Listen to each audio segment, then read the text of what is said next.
Wave. Hello, hello, everyone. Hello, Doug S. Hello, Terry Moore. We are used guys. How are yous guys? How yous Yep, guys doing, man? that's what she said. So, Hey, used guys. so my wife let me know today Uh-oh. that TikTok has been telling her that she and Scott Stapp of Creed fame should be friends on TikTok. And Oh, she's like, okay. I don't know why. She says Yeah, it well, happens more than once. It's happened a couple times today, but happens at least weekly. I'm hmm. like, oh, I'm sorry. Yeah, it's a thing, I guess. All right.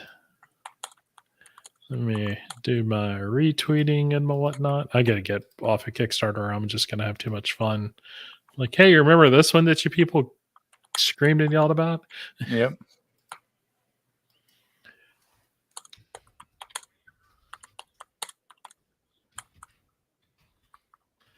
Come and join the chat. Boom. All right, cool. Good times. For those of you here early, and just because it was asked me on Twitter, um, I I don't know what happened last week. There is no explanation for why. I'll tell you what was happening on my computer while that was going on. I was keying up the next cover art for for me because Ed was doing his review. So I obviously come next. So I was preparing, like a good person, like a good Boy Scout, Yep. always being prepared. And I literally took my eye off of I have two monitors. I took my eye off this screen and put it over here for like a split second. And as I'm panning my head or my eyes back over to this screen, everything just goes doop. And I look over to my laptop and it's like doing a little spinning thing going, shutting down. I went, no. So good times. Some for you, Doug. Same. Okay. Same for My you there. eyes. Okay. And I only use them to read. So, what the hell? John Wimmer. Why you gotta be like that? Yeah. Did you see that? Yeah. Did you see my response? They got the raw deal from the fans. Not every Tom, Dick. It's so true. Now every Tom, Dick, and comic company does it. Yep. It's so true. Golly. And even at the time, I was like, that's not right, man, to come at them like that. Oh yeah.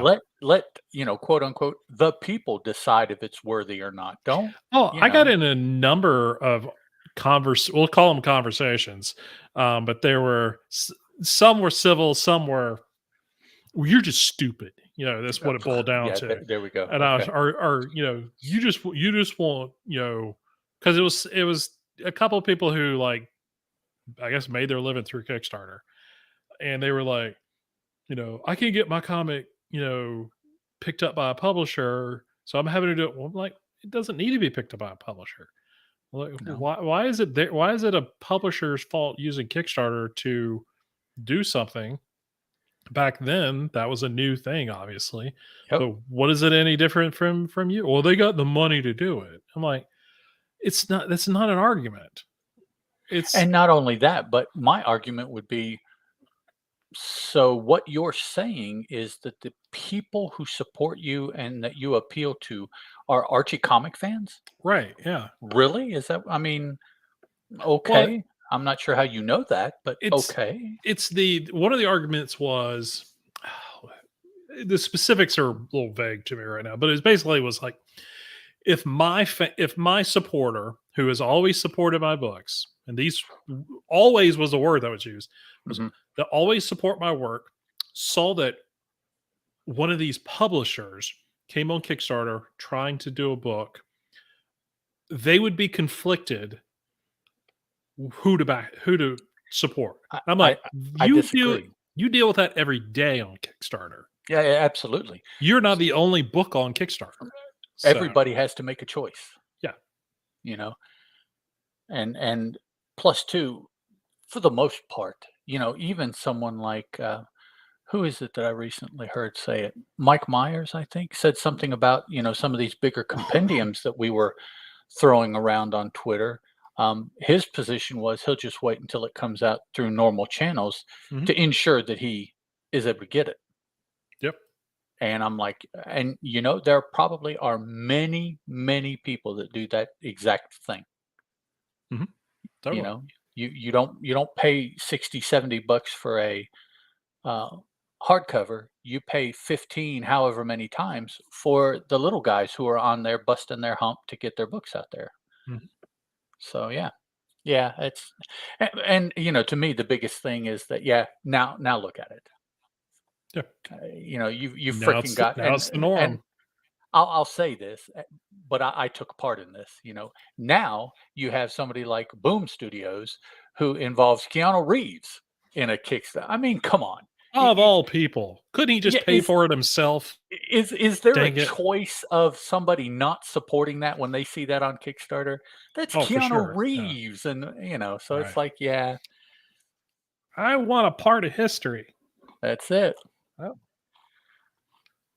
And then you've got other people like Buttface with "It's Alive" scamming people right and left, No. which we talked about last week. Ah. Aha! That's what Aha! that's how I was trying not to say it, but it's the To way it wants to come out. Blave! It's the Yeah. way it wants to come out every time. We we have so many flavors of Aha! aha. And that was the Happy first joke I Tuesday, made. Mr. Myers. Glad to see you, sir. Hello, Glad to see sir. you, Terry. Glad to see you, Doug. Glad to Glad see to you, see you, Terry. anybody that's lurking.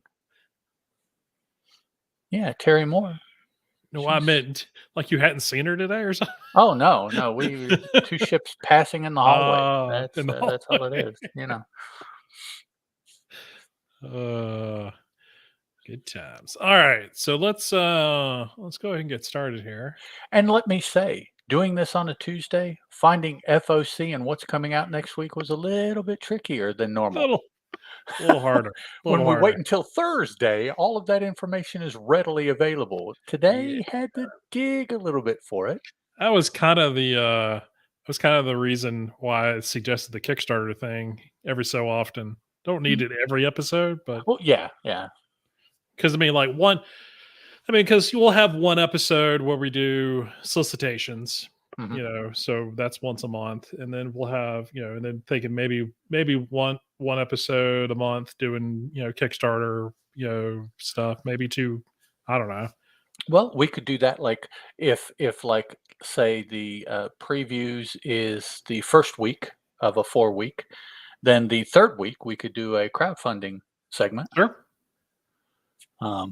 replace FOC for one of them and replace upcoming for the other, and Yep. kinda balance it out. Yeah, that I mean, sounds fine. it is. I mean, you cover a lot of crowdfunding books.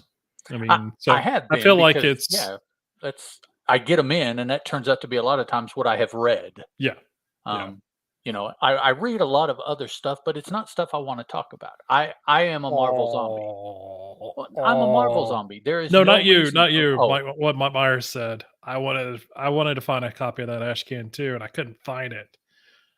he was just announced as being a whatever publisher and previews today. Yep. A whatever level, him and Aftershock, and I'm like, "Frank Miller, he just started coming out. How does he get that already?" Yeah, It's a top it's tier not it's not already. it's not my business. Is it top tier? Well, I mean, there's the It's there's the I the don't know how top. many tiers they have. Oh, okay. I forget too, but there's like the top tier, which is like um Image and Boom and Marvel's not really in any. I mean, even though they still Premier Publisher. There you go. Who's the company that does previews? Diamond. Diamond. Yep. You know the one we use Pullbox for all of our FOC and Yeah, yeah, stuff. yeah. I can never remember their name. I always think of them as previews. I'm like, "No, no, that's not the name of the company." Yeah, and Doug, that's something that we're thinking about trying out Okay. because we do talk about this kind of stuff. Here you go. Okay. Deluxe tier. I don't know. Aftershock, Titan, Ablaze, and Frank Miller Presents. Really? That was announced today. The Huh. deluxe tier spotlights. So is that what Marvel and DC used to be No, until they they were. left? They were the deluxe or their premiere.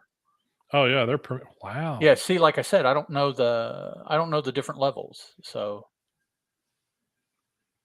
but yeah, I mean, deluxe tier is what it's called. And this thing that I'm looking at tells all the benefits to them of deluxe Yeah. tier.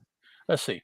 So premier publishers right now on their Diamond's website or Previews' website is Image Comics, Dark Horse, IDW, Dynamite, Boom. There Okay. used to be DC, used to Right. be Marvel, but they've Marvel. moved on to, Right. you know, and also had, well, that's in the pages of Oh, in the new previews? previews. Yeah, Yeah. it's got 8 Yeah. pages, yeah, which was a sneaky thing to do. Yeah. That was announced what? Yesterday? They announced that Yeah, it they was were like a going to day, do that? Monday or Tuesday, yeah. Yeah. So, Who knew that we were all gonna be like, running out. Key Collector had previews of all things as like a book you need to get. well, they might not be wrong. They had it. Okay. When Maybe did the Frank Miller Ash can come out? it Is it out already? it one per store. Oh, And it okay. was it was it was silently delivered kind of thing. Right. Okay. So that got it that they last week maybe is when they came out. Oh, now that I think about that, what's their face there in Indiana sent an email out, um, DCB, that they had acquired some more of those and Oh, asked people to respond if they wanted one in their order. And I think I responded in time because I think they got back to me and said that they had put one in my next order, nice. which the problem Wow. is who knows when I'll get that. But Maybe I should have stuck with DCBS for a little bit longer. nah, looks to be a good line. I'm going through the comments here. I got kind of behind. Premier publisher. Yeah, yeah, Yep. yeah. Mike, I don't know if you said it here. Do you know what the big deal with Premier Publisher is? Where are those in previews? They're at the You get front. They're at the front of the catalog. oh, Premier. I'm sorry. Deluxe. What? Uh, how will I know a deluxe publisher when I look through previews? What is the difference to me? Offered it to the people. It's on my list, but has not been filled. First part. Okay. Yep. Okay. I mean, my favorite part, of course, are the green pages, and anybody that's Yeah. been listening to the show for any amount of time can kind of tell that, The or problem more. the I problem mean, is a lot of those in the green pages are starting to get to the front of the catalog apparently. yeah, as other people jump off, they Yeah. shuffling. Yeah, buddy. Yeah, I saw. I also read an article today about somebody felt it necessary to explain why Diamond was suing GameStop, and I'm like, do you really think it's necessary to explain why? They reneged on a $3 million contract. Isn't that enough? It's enough for me.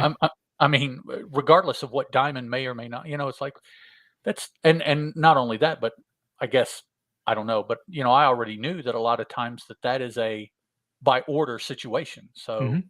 GameStop said, and Diamond gets it made, and then if GameStop does, they're stuck with it. So it's like, well, Yep. why would they not? I mean, that's $3 million when I know they've lost Marvel. I know they've lost DC. I know, and maybe that's just it. Maybe it's other people that haven't followed that closely that they felt could benefit from the explanation. But it's like it's a comic book news site. Anybody that's using that, I don't know. I thought it was a little looking down the nose-ish kind of thing.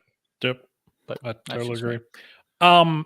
In out of Kickstarter news, did anybody get their Cosmic Detective from Matt Kent yet? No, I didn't. I didn't get one. Oh, supposedly I'm supposed to have mine on Thursday, but I'm Oh, looking all on right. Twitter now and Alex Segura has already got his. He's showing it. It looks party. Looking forward to checking that one out. So that was one I backed a long time ago. Speaking of which, so all right, there's okay. Did they change that? They changed it. Son of a biscuit. Hold on a sec. Give me a second. Give me all the seconds. Because So anybody else that might be in the chat, go ahead and chime in so we can see that you're out there. We're taking roll head count. Let's see. Come on. all Duke right. Vine, Mr. Rios, if you guys are out there, come on. So Jeremy Hahn is saying that approach number 1 is FOC this week. It is not on the website saying it is. Okay. You had me nervous. It's already on my poll. Doesn't matter. Okay. We ready to go? Yeah, I'm good. Exciting times. Woof. Hope everybody in the chat is ready to go. And hold on, a long pause. In 3, 2, 1. Hey everybody, welcome back to Comic Addiction. This is episode number 146. Wow. 146. 146. Jeez. I'm one of your co-hosts, Chris Barton, and with me as always is Mr. Ed Moore. Ed, how are you? Pretty good, sir. Pretty good. How are you? Doing And this is volume 2, isn't it? Of Comic Addiction? No, we never stopped. Oh, I thought you had a previous volume back in the day that you stopped and started renumbering. I renumbered it and then it just kind of went away. Oh, so okay. we don't talk about that anymore. Oh, okay. So this is the legacy numbering and the only numbering. It's the only numbering. Yes. We got it all covered. Okay. All right. No, I'm sure those episodes are up on the feed somewhere. So somewhere buried a long time ago in a galaxy far, far away. So, yeah. But I hope everybody's doing well. We are recording. If you're Civic. Obviously, if you're joining us live, you know we're recording on Tuesday. Yes, thank you. I said is scheduling conflict. It's not really scheduling. Just my. We're doing. That's right. We don't talk about that. Yeah, it's Fight Club. That's exactly what it is. Right. It was part of my alter personality. It's my Tyler. I had an alter personality also.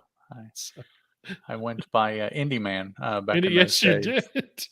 So yeah, fooled me immensely. That was a very long time ago. I swore even to this day, like I can remember your voicemails and everything else, and I'm like, that sounds like my buddy Chris. It really does sound my buddy Chris from college. I was like, it's got to be him.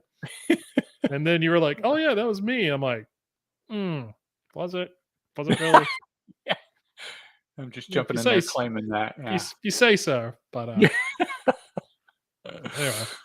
But no, this Thursday we're taking my son who turns 23. Yeah, 23. Oh God, 23. Jeez. Oh, I'm an old person. I've got a 25er and a 27 in the shed, dog. So that's true. But yours don't live in the house though, do they? No, they don't.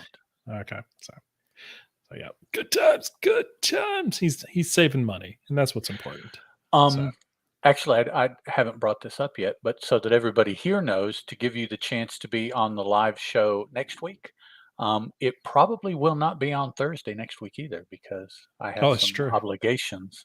So if Tuesday Chris is amenable next week, sounds good to me. We can do this again next Tuesday, and that I promise will be the last of the foreseeable schedule changes. Yeah. We could think of. Yeah, 30. Anything might come up, but yeah, you heard it live here first. We're gonna do next episode 147 on Tuesday, October. Or I said October. I just totally skipped September completely. It's August 30th. August 30th. Yeah. So there you go. Scheduling it here live. All right. Hold us. Yeah, I got to be sure to schedule it in mine too, so that I know since I made the change. So, all right, let's go ahead and dive into. Quickly address because there were some folks who did ask last week. I apologize for the technical issues that we had. I don't know what happened to the laptop. It just died. And I'm using it again here for this episode. So if miraculously I decide to disappear, you'll know I'm ready this time. I had practice last week. I do want to applaud Ed for not missing a beat, other than just being a little curious on why my light went out on the camera, and then I completely went away. So he knew the rapture hadn't happened, so he knew everything was all right. So he just kept moving on. So, That's one of the benefits of doing a solo podcast. You kind of get used to, soloing. So yeah, yeah. exactly. So I appreciate it. And if you listen to us just on the audio podcast, that must have been fun. That must have been because I did not edit that show whatsoever. I let that. I was like, because I watched it. I watched it on the YouTube first. I was like, it's not that bad. And he picked right up, and we're good to go. And even when I jumped back into on my phone, everything was good to go. So Yeah, good on you. there So you go. so we did. So good stuff. So it's documenting it for history. Indeed. So, all right. So we'll jump into FOC. These are the books that are coming out in a couple of weeks. You can get up with your local shop.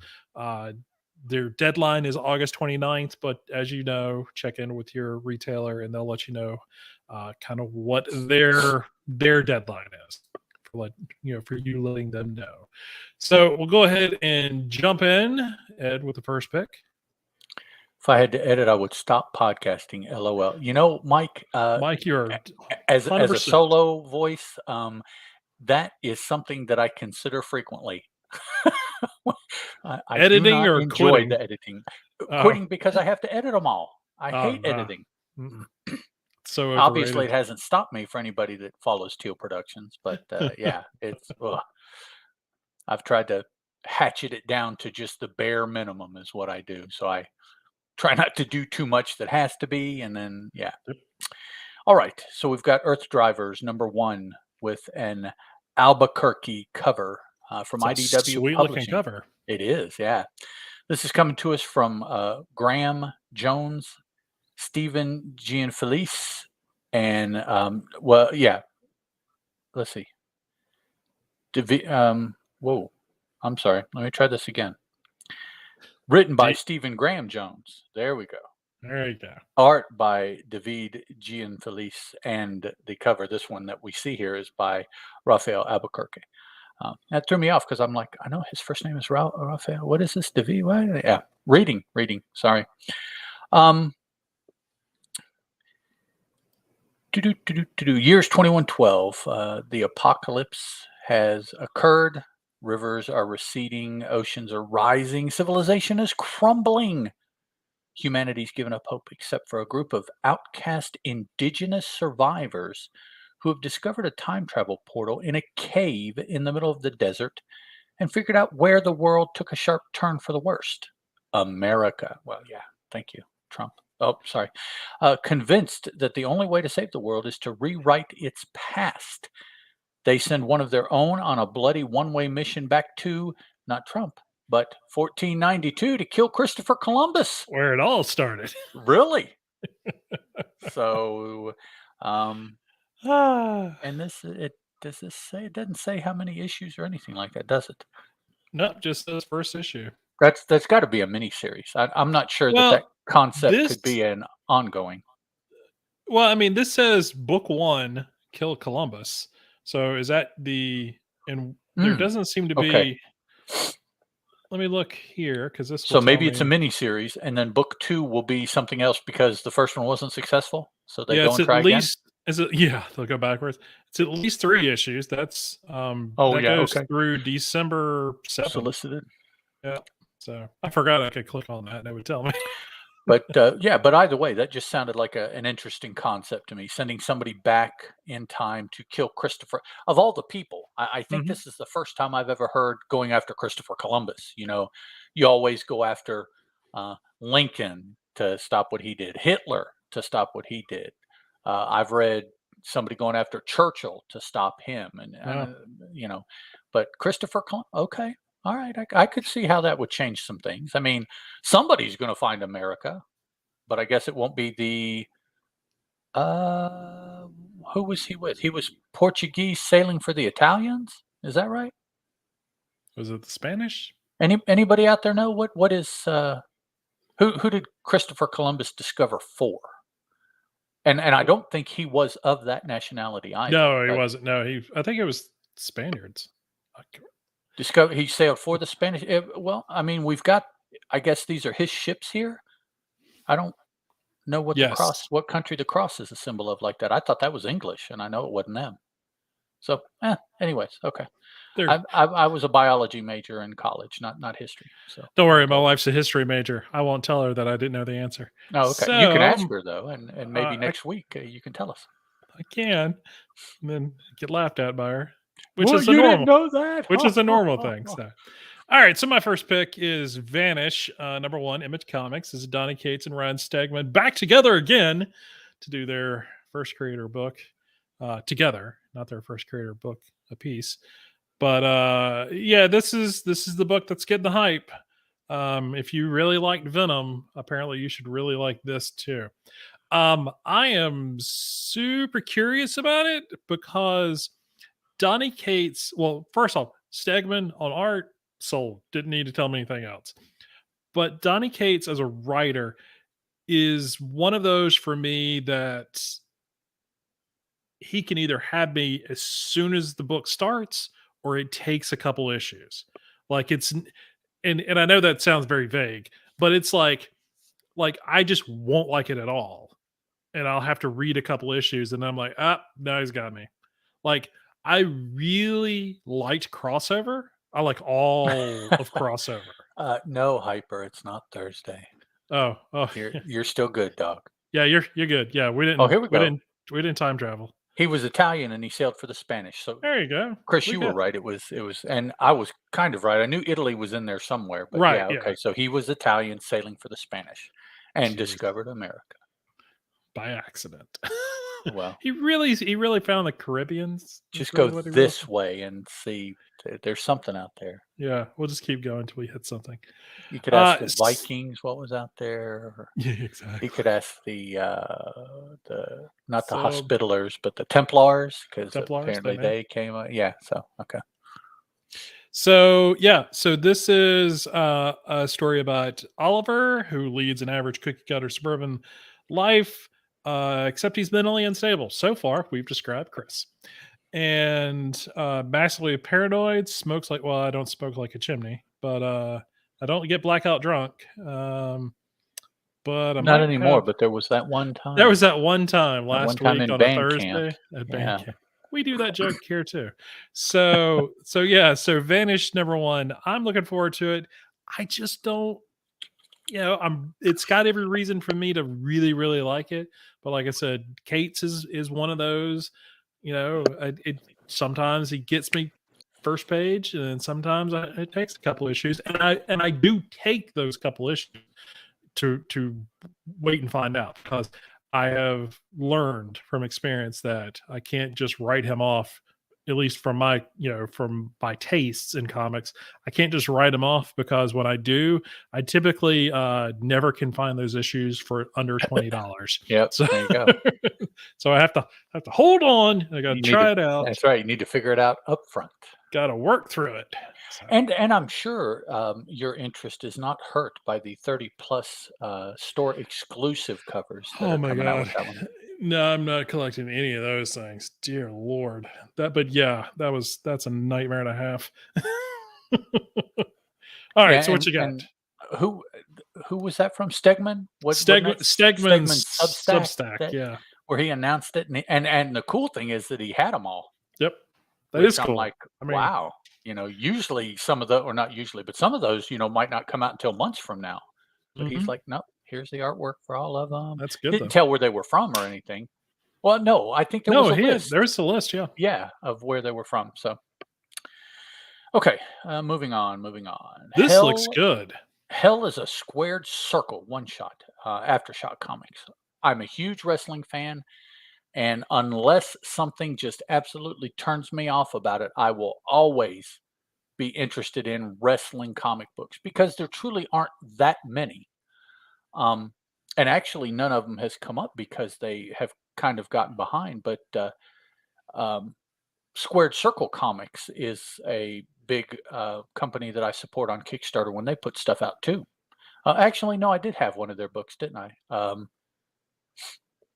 Yeah. Anyways, they do exclusively wrestling comic books, Mhm. biographic comic books of the different people. So I always look forward to their stuff. But this is from Chris Condon as the writer, Francesco Biagini for art, and this cover is Mr. Jacob Phillips. Yep. Or, excuse me, I'll just say Jacob Phillips. I don't know that it's Mr.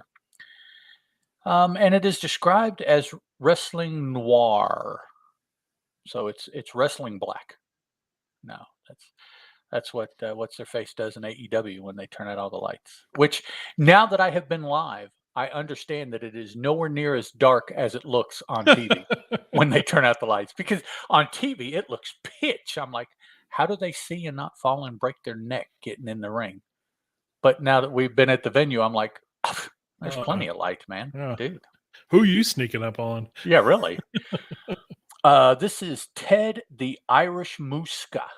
That's cool. Somebody out there look up what a muska is and see. I've never heard that word.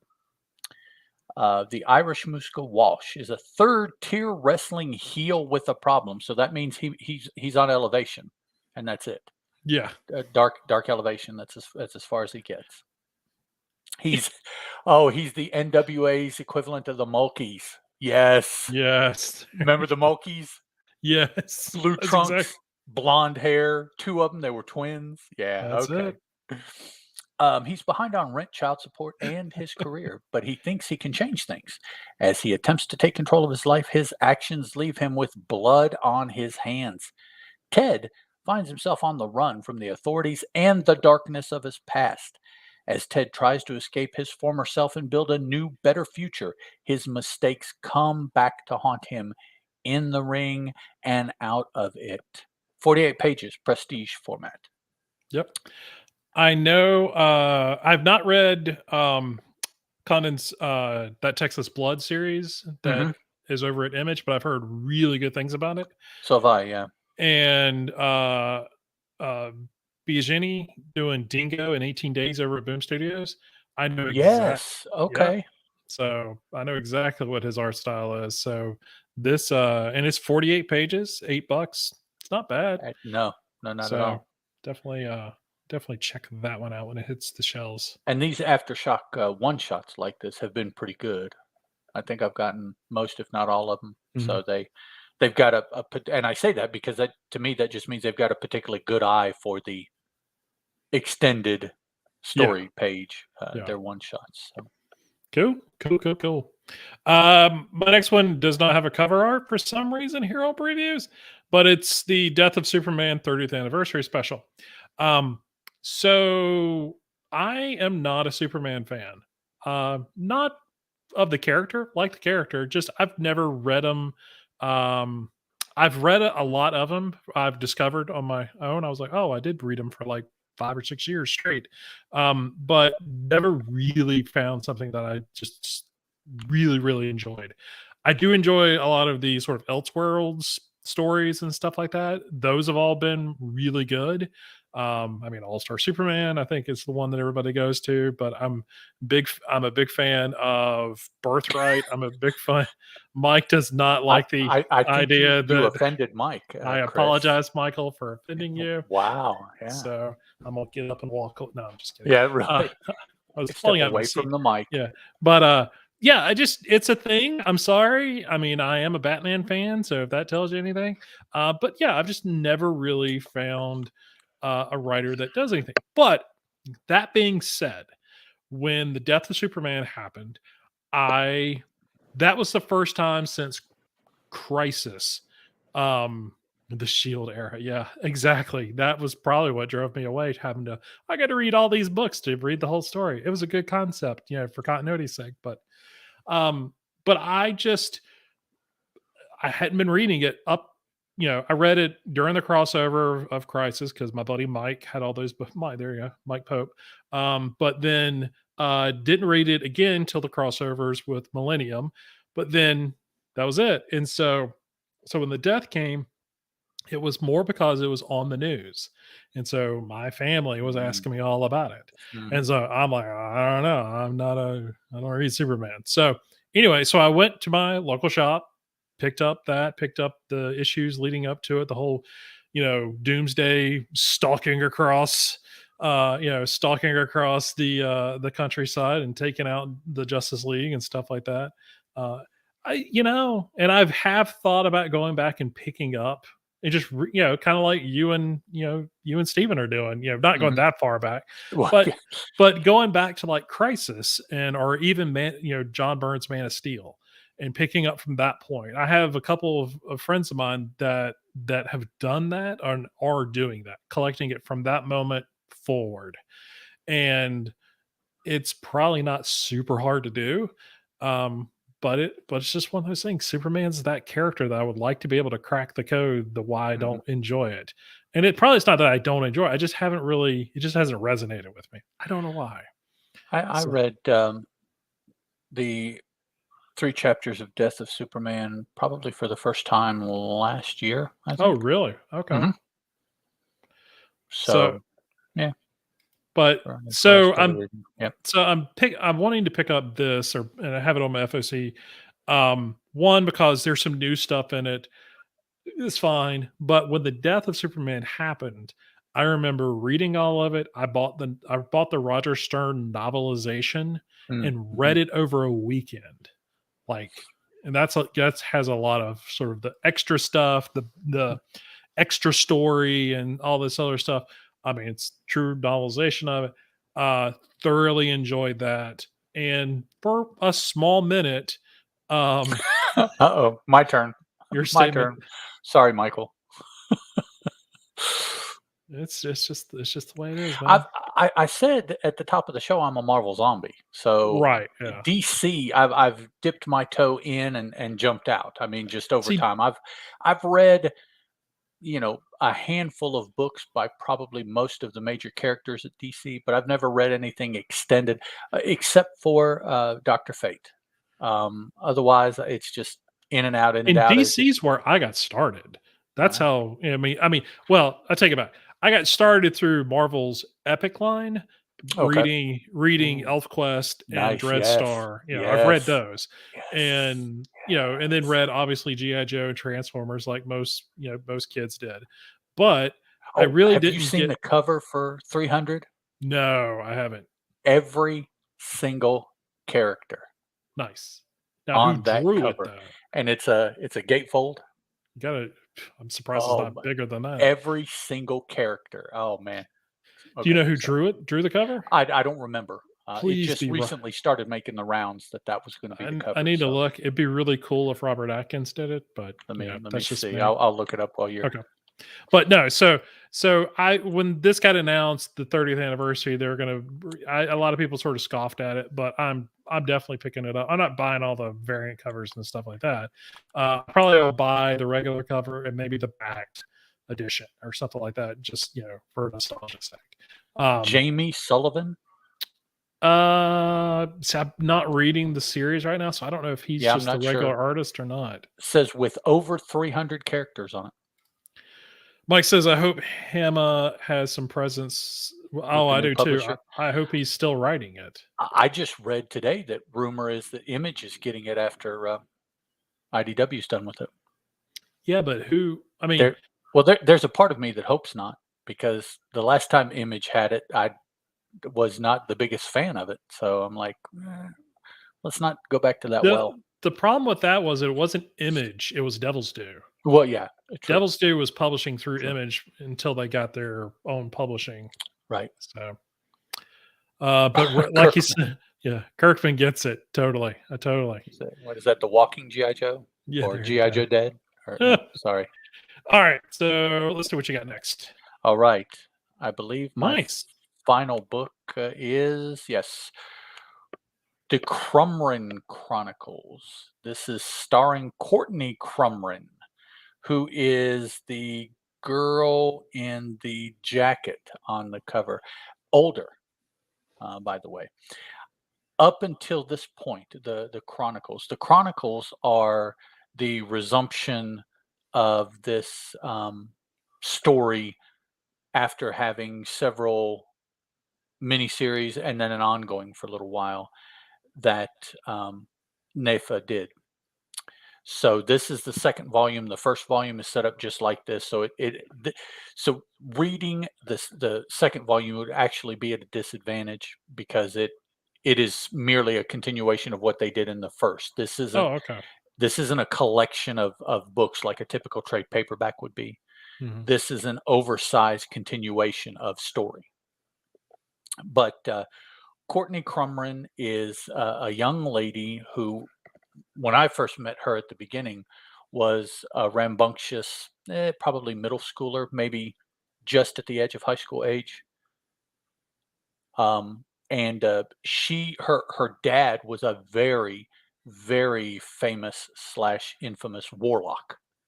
Okay. And this is contemporary, and not only contemporary, but it was very um, stereotypical in that they even lived in Massachusetts. So it's like, wow, you're just squeezing in, pressing in on all of that story of witches and witchcraft and everything and where it happened. But nonetheless, it was very, very good, very entertaining. She was learning um, at times because she wanted to, and at times despite the fact that she didn't want to. Her uncle didn't really push her. He just was of the opinion that because I am, people, when you interact, are going to expect you to be also. Whether you do or not, I'll leave up to you. If you do, let me know. I will train you appropriately. When we are training, we're training. So basically, it's like, if you make that call, we are going to stick with it. Yeah. And so that is why there at times she didn't want to, but she kind of had to as far as the learning. Lots of baddies, most of them after him, but some of them glommed onto the fact that they could get to him through her, so they went after her. She had friends her age. You met other practitioners of witchery, warlockery. Skybound is the strong rumor for GI Joe. Okay. Um, maybe that's what I heard and was assuming it was Image. As I said, this is just a continuation. Nice. This doesn't say, but this is like 64 pages, I want to say, or maybe more than that at $15. I'm not Yeah. I'm not sure what I've seen. I saw it somewhere how big it was. The creator, Ted Nafa, he created this and he is the one that does everything. He writes it and arts it. And I say art because whatever he does, color, pencil, paint, ink, letter, Yeah. he does everything, including the writing. So um, if you see, as far as I have ever known, if you see Courtney Crumrin, he is the one that does it. And if he is not doing it, it's not out there. So to me, that means that his story is his story. It's very consistent. Um, so yeah, I'm definitely looking forward to this. I have the first Chronicles on order, but I haven't received them yet, and I should Hmm. have because this is like quarterly or longer between these because they're Yeah. so big. So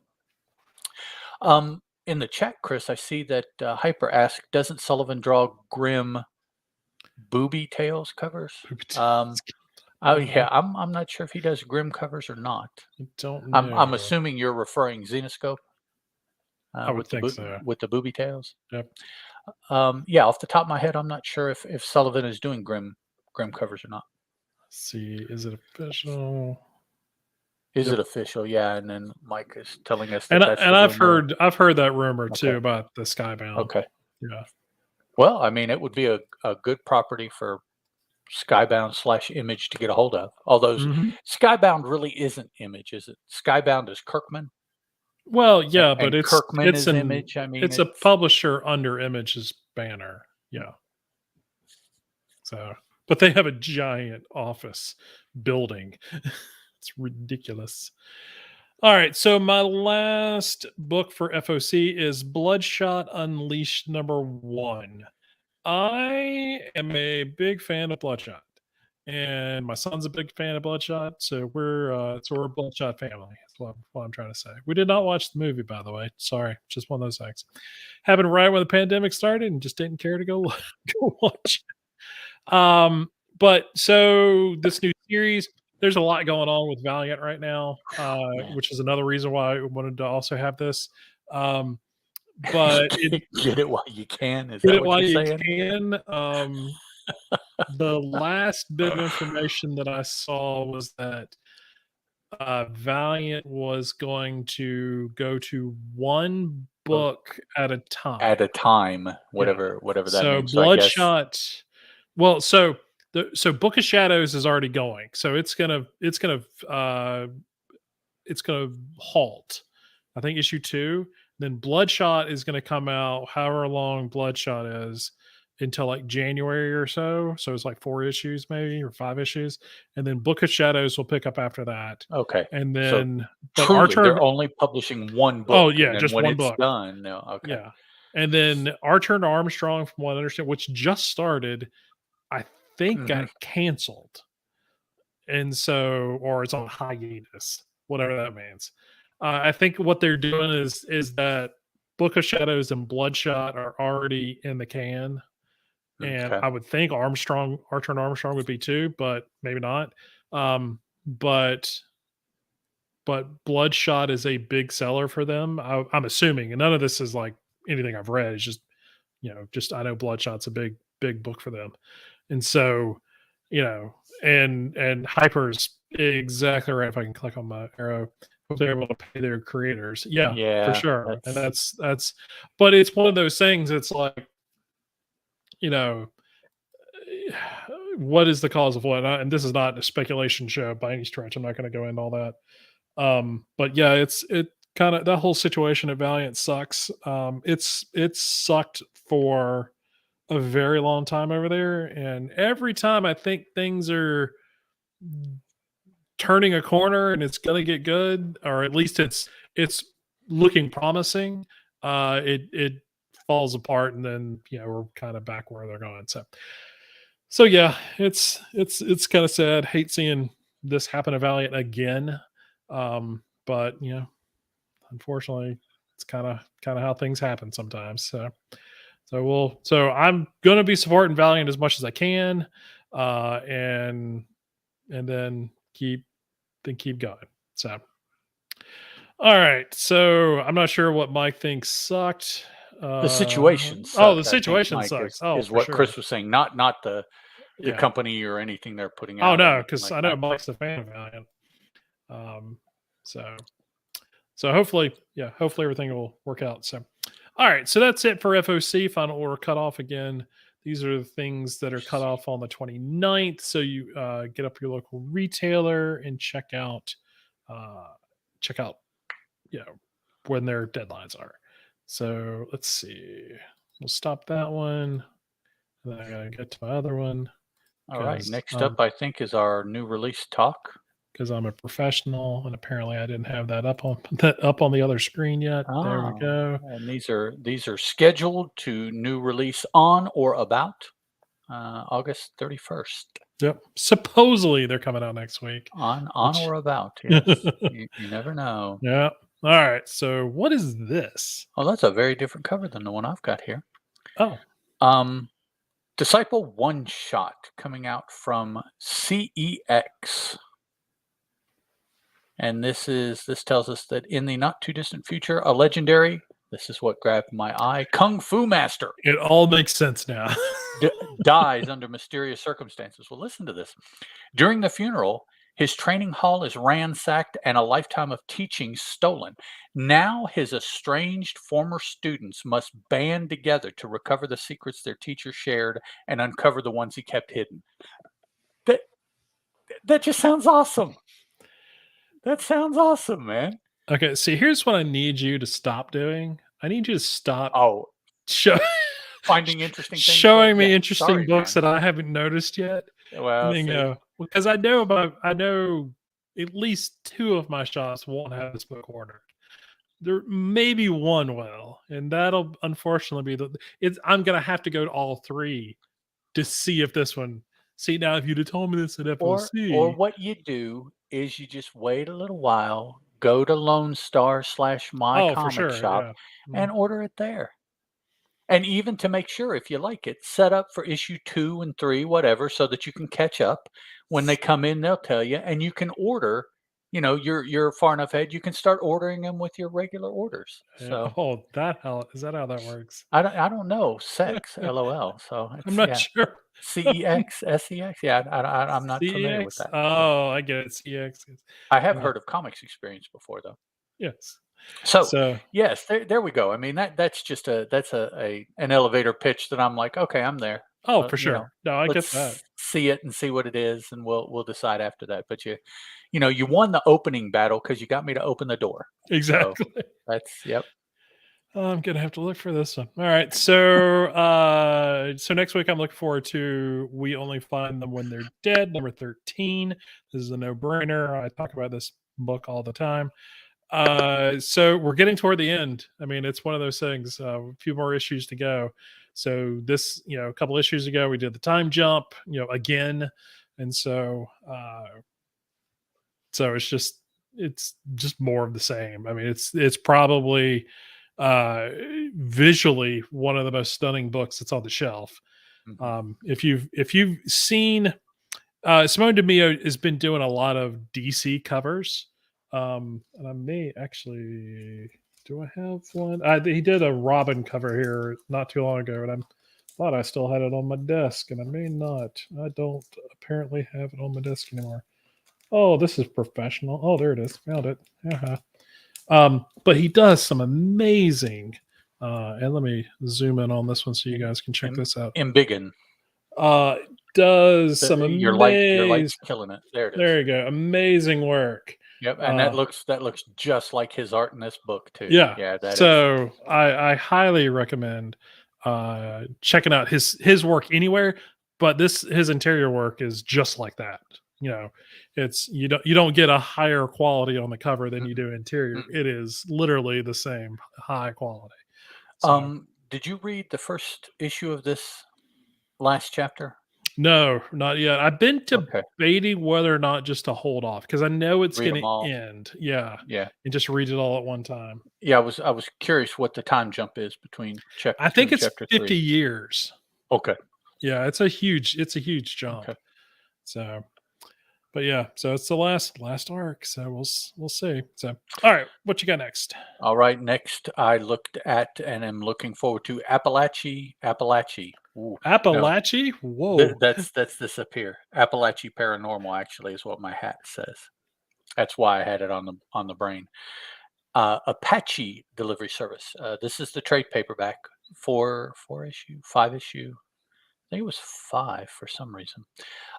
Series that came out a little bit ago, which I got, and that's how I know that this is good because I've already read it. So this is my opportunity to recommend it to people. It's about a gentleman of uh, particular indigenous descent in the Vietnam War, and he gets embroiled in some um, shenanigans while he's in country in Vietnam. And in the midst of that, determines that perhaps these are not the shenanigans he wants to be a part of, or even he starts having a beef with those particular shenanigans. So it's kind of a uh, uh, lack of a better catchphrase, kind of a coming to God kind of story that he has, and the setting is different. The Vietnam War, we don't necessarily get a whole lot of jungle warfare in the '70s comic books, right? '70s, yeah. Um, oh, yeah, '70s. Yep. The Apache-ness, he is whatever the appropriate term currently is for. I apologize if this is incorrect. Native Americans. Um, the thing that he gets embroiled in is an interesting. Starts out as a con game, but then becomes a little bit more than that. And there are some indigenous people that he gets indigenous in country people that he gets involved in, and so that's an interesting representation of them.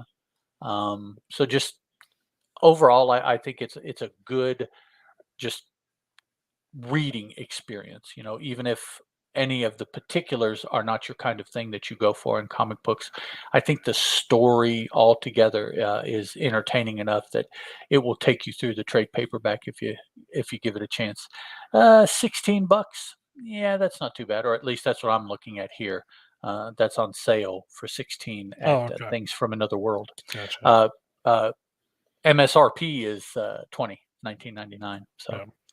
But yeah, that it was good, and it's from Matt Kent and Tyler Jenkins, and So Hillary Jenkins, which from work on Boom at it's a pretty Boom good group to have there. are some of my favorite combined creators. Now they break off and do other stuff, and I don't know, it's kind of hit and miss for me. But when they're together on the same thing, it's awesome. And at some point, I want to have the chance to talk about their Boy Scout book at Boom because it was killer.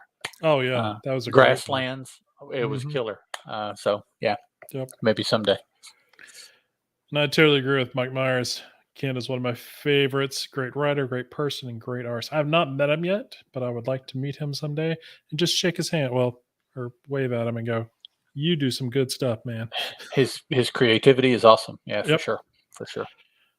All right, so my next one is if you're not paying attention, you should be paying attention to this series. It's the Image Comics 30th anniversary anthology series, 12-issue series. It has got a lot of creators, as you can see: Jeff Johns, Joe Casey, Scott Young, and a lot of other people. I'm highlighting this particular issue. So if you've not read the anthology up to this point, it's sort of like it follows that formatting where there's one or two stories that sort of go over a couple of different issues so that you're buying more issues, and then there's a couple of stories that are just for that, solo stories just for that book. So this is, follows the same thing. So Jeff Johns and Andrea Muti are doing, the Blizzard, so that's been crossing over all the issues. Red Stitches has also been doing it with Brandon Fletcher and Erica Henderson. But what I wanted to highlight is this particular issue is the debut of the Hack Slash versus Image by Tim Seeley and Stefano Caselli. If you are an old school Hack Slash fan, you should be very excited that we're getting more more stuff, especially from Seeley and Caselli, because obviously Seeley created it, but I think Caselli did some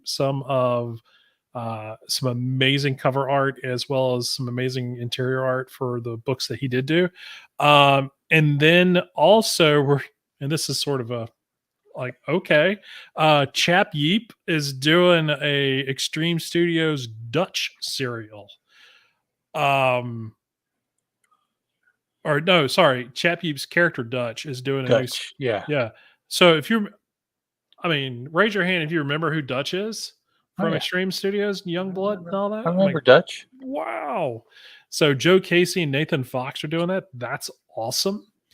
And then Palmiotti and Amanda Connor are doing a new pro story. The superhero or superpower, she's not a superhero, but superpower prostitute. So I'm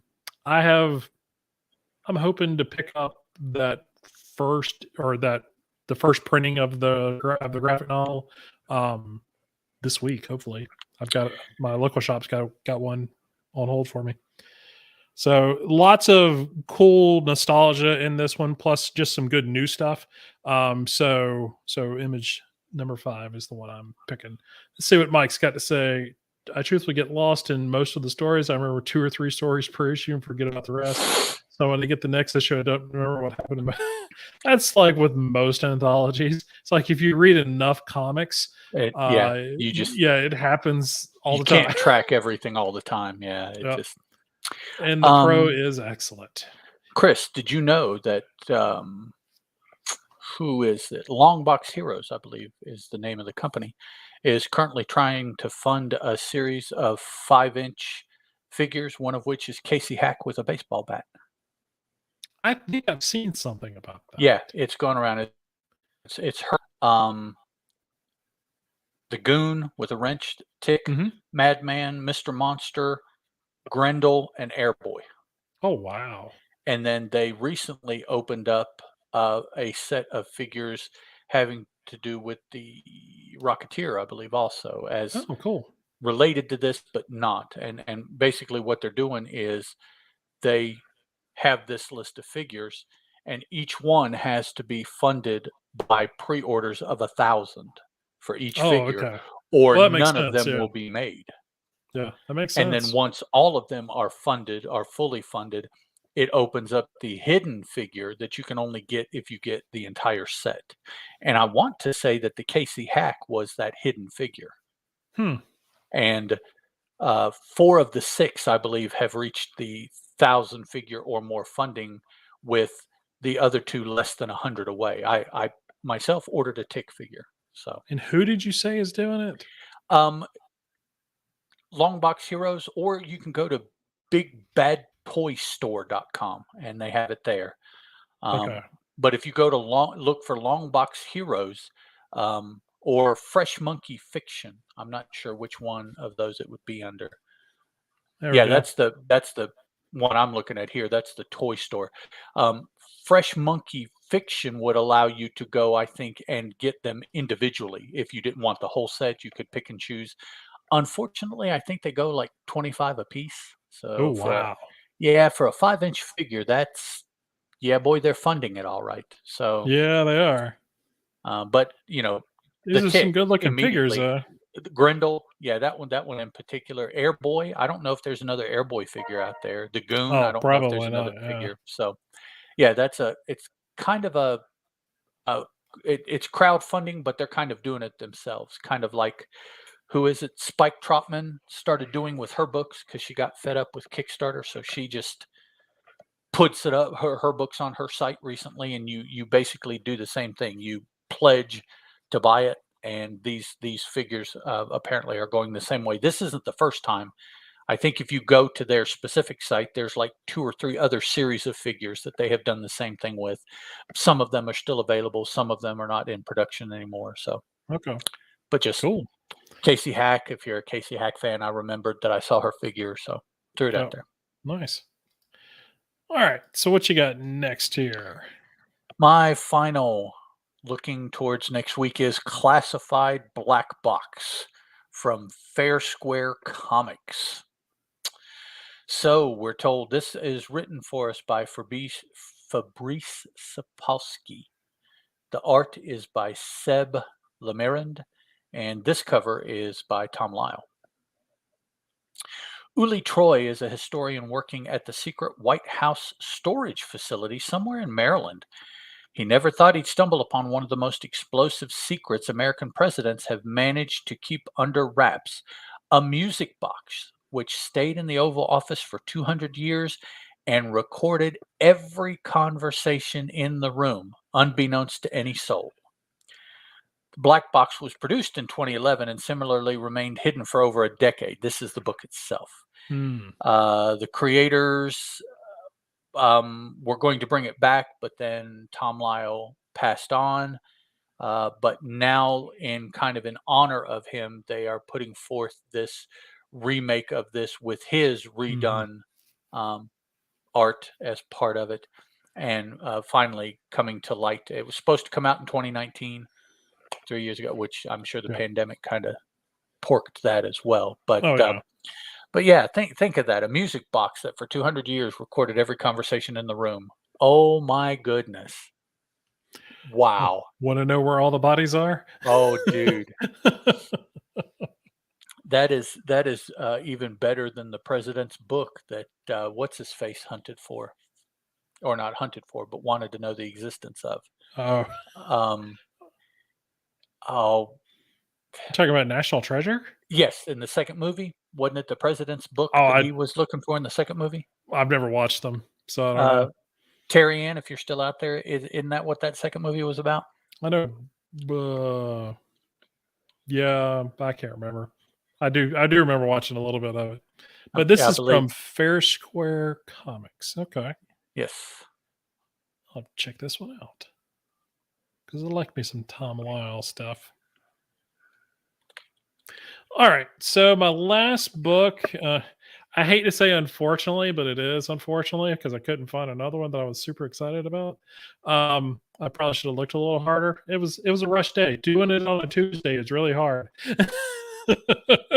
So It really throws things off. Yeah. now I am picking this book up. I actually have this cover and the A cover, pre-ordered because I forgot I had pre-ordered the A cover. It's really Yeah. what happened. So Terry confirmed yes, and they found it. Yeah, it Oh, wasn't. okay. It was the thing that was hidden in the library. They had to go to this book and get numbers, and go to that book and get numbers, and it was yeah. Yeah. So there you go. Hey, look, Ed, you found a book that Doug didn't know about that you that you two weren't in sync I with. think I had to dig pretty deep to get that one. So my last one is the mystery number Amazing Fantasy 1000. However you want to pull that number out of your head. So yeah, it's just the 1000th issue. I'm a big Spider-Man fan, so I'm definitely picking this one up. It's got a lot of it's got an all-star roster of creators, which are all of my favorites. So we'll see. I'm not 100% sure this isn't going to have reprints in it or anything. I know nothing about this particular issue. I'm hoping it's all new stories because that'd be fun. Who wouldn't want a Kurt Busiek Spider-Man story? That'd be Jim Chung. I'm all over that. I've been checking out a lot of Jim Chung stuff lately here at the house. So I'd be super excited if it's all new stuff. If it's not, I'll be okay. I mean, but it is an $8 book, so yay discounts. It, if it has John Romita involved, wouldn't that have to make it a reprint? Yes, Okay, it I'm would. I'm just checking because Yeah, otherwise it would be Junior. but it's also So, got it's got oh, Jonathan Hickman's in it. He's there's going. nothing wrong with John Romita on Spider-Man at all. Oh no, no, no, no, no, So no. So, but yeah, so it'll be. I'm interested in it. There's not really been a whole lot of news other when it got announced it was coming out. There was a lot of excitement, and then there's been no talk since. yeah, it's been pretty So, quiet since then. so I was like, okay, fun. So, Yep. all right. So those are the books coming out next week that we're looking forward to. Again, doing on a Tuesday makes it really, really difficult to really dive into stuff and find all those things that we really like. The unfortunate part is Ed tends to find books that I didn't see, and now I'm hating him because I'm gonna go either pre-order them for FOC. Hey, tonight I am talking about our first manga, and it is one you have got to get to read. Oh, see, here we go. You have got to get this one. All right, so we'll see how that goes. I guess I But need it's to pull up my the art stuff. I didn't have that prepped. I apologize, folks. That's all right. I'll go ahead and start here. Yeah, go ahead. All right, the first book I'm looking at that I read this week is Black Cobra by Grok Comics. Grok Comics is the publisher, but the format or the publisher, the whatever, is Kickstarter because that's where I found it. The distributor, I guess. Yeah, I don't know what the relationship would be there. It is one of a universe that Grok is building, revolving around a superhero group called Remnant. And full disclosure, so that those of you that have issues with this sort of thing, the company is a Christian company. So it's not overly proselytizing in the book, but there are Christian concepts that these characters live by on a daily basis. And so there are things that may crop up that if you are not a fan of Christianity, you may have a problem with. In this particular issue, probably it would be a counseling session that Black Cobra goes through because he is suffering from severe PTSD from an episode prior to anything that occurs in this book, but they do kind of go into it a little bit.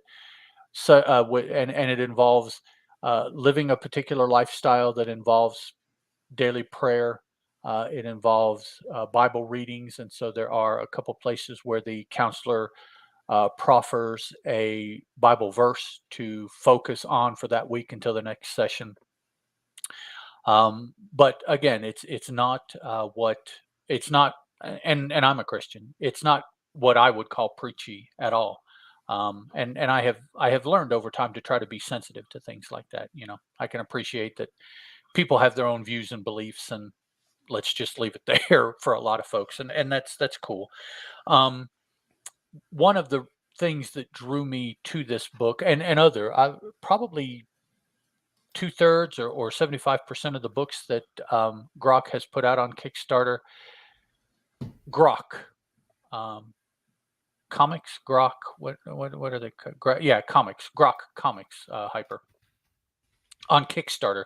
But you can Google Grok comics, and you can find offerings of. It looked to me like everything in their store except maybe their most recent um, Kickstarter. I don't think it's hit the store just yet. And this may be it. I'm not sure if this one is on the store or not. I forget. I looked today, but I don't remember if I saw it. But um, he is a former missionary. That interesting origin. He was bitten by a poisonous snake, and instead of dying, it woke up some psionic abilities that I don't know. I guess were latently in him. Other members of the remnant include Distant Thunder, South Hawk, and Flame Shot, all of which, as far as superheroes go, are pretty cool names, I think, Yeah. including Black Cobra. I mean, those are, and they fight Nephilim 6 in one of the two stories. One story, the first story is his first actual street mission, or not street mission, a training in a like a danger room simulation with these other three heroes to see if he is fit to go back out on patrol after this event that turns out to have been being captured and tortured by the bad guys. The second story is enmeshed perhaps in that first story, and that is the counseling session. There's actually a sit down counseling session between he and the counselor, going over a little bit of what happened to him and how he feels and things like that. Kind of reminds me of that issue of Doc's where Doc Samson is talking to maybe the members of Alpha Flight or something like that. Was it Alpha Flight? I forget who it was. Oh no, Uh, it's Omega Base, not Omega oh, Base. uh, back when the Hulk was, Pegasus. yeah, okay. Pegasus. Yeah. And talking to the different Hmm. superpowered beings about, but here it's just the one superpowered being in Black Yeah. Cobra. And then at the end of the book are three uh, Ohatmu type entries on Distant Thunder, South Hawk, and Black Cobra himself. And then an explanation at the end of the book uh, from Grok about what they're trying to do. They have roughly three series of titles. One is the group, the Remnant. One is the series that talks about each of the individual members, like this Black Cobra. And then the other one is called Tribulation Task Force, which is a kind of an anthology book, more group based, but maybe it'll break off one or two members at a time and do things with them. And that's the format of the three types of books that they've been putting out. And like I said, I've gotten probably 2/3 to 3/4 of the books. They've all been really entertaining. One or two dud characters in the group. I don't know. Maybe they were just running low on creative juice, but they needed another character, or But overall, it's good. It's much more actiony, superhero-y than it is the uh, proselytizing of their religious beliefs. But be aware again that that is in there, as that you know um, being a Christian is the way they live their life. So it's going to come out in their creative endeavors as well.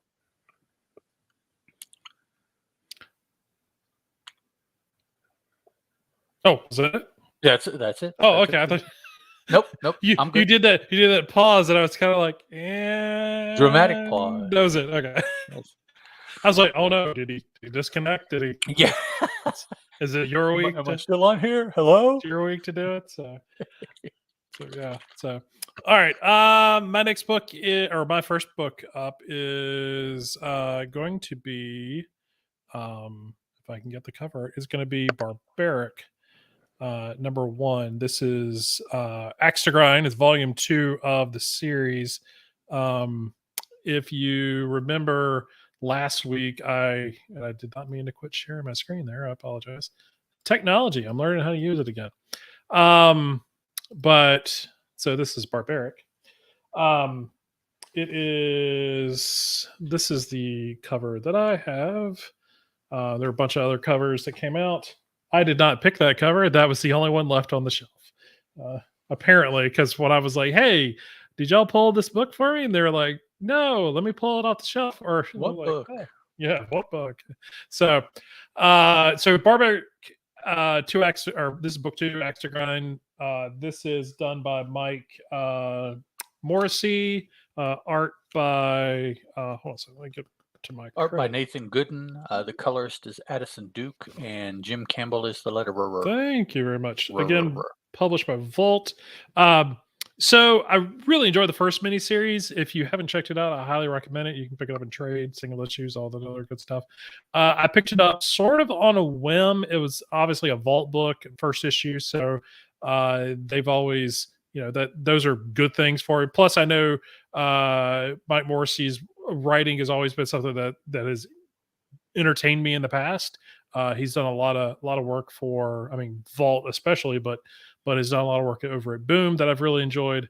And so I was like, no brainer, check it out. So thoroughly enjoyed that miniseries. And so this one was just a no brainer. And I've talked about this one plenty of times on the show with FOC and upcoming releases and stuff like that. So this particular issue obviously takes place, a little, sometime past the first miniseries.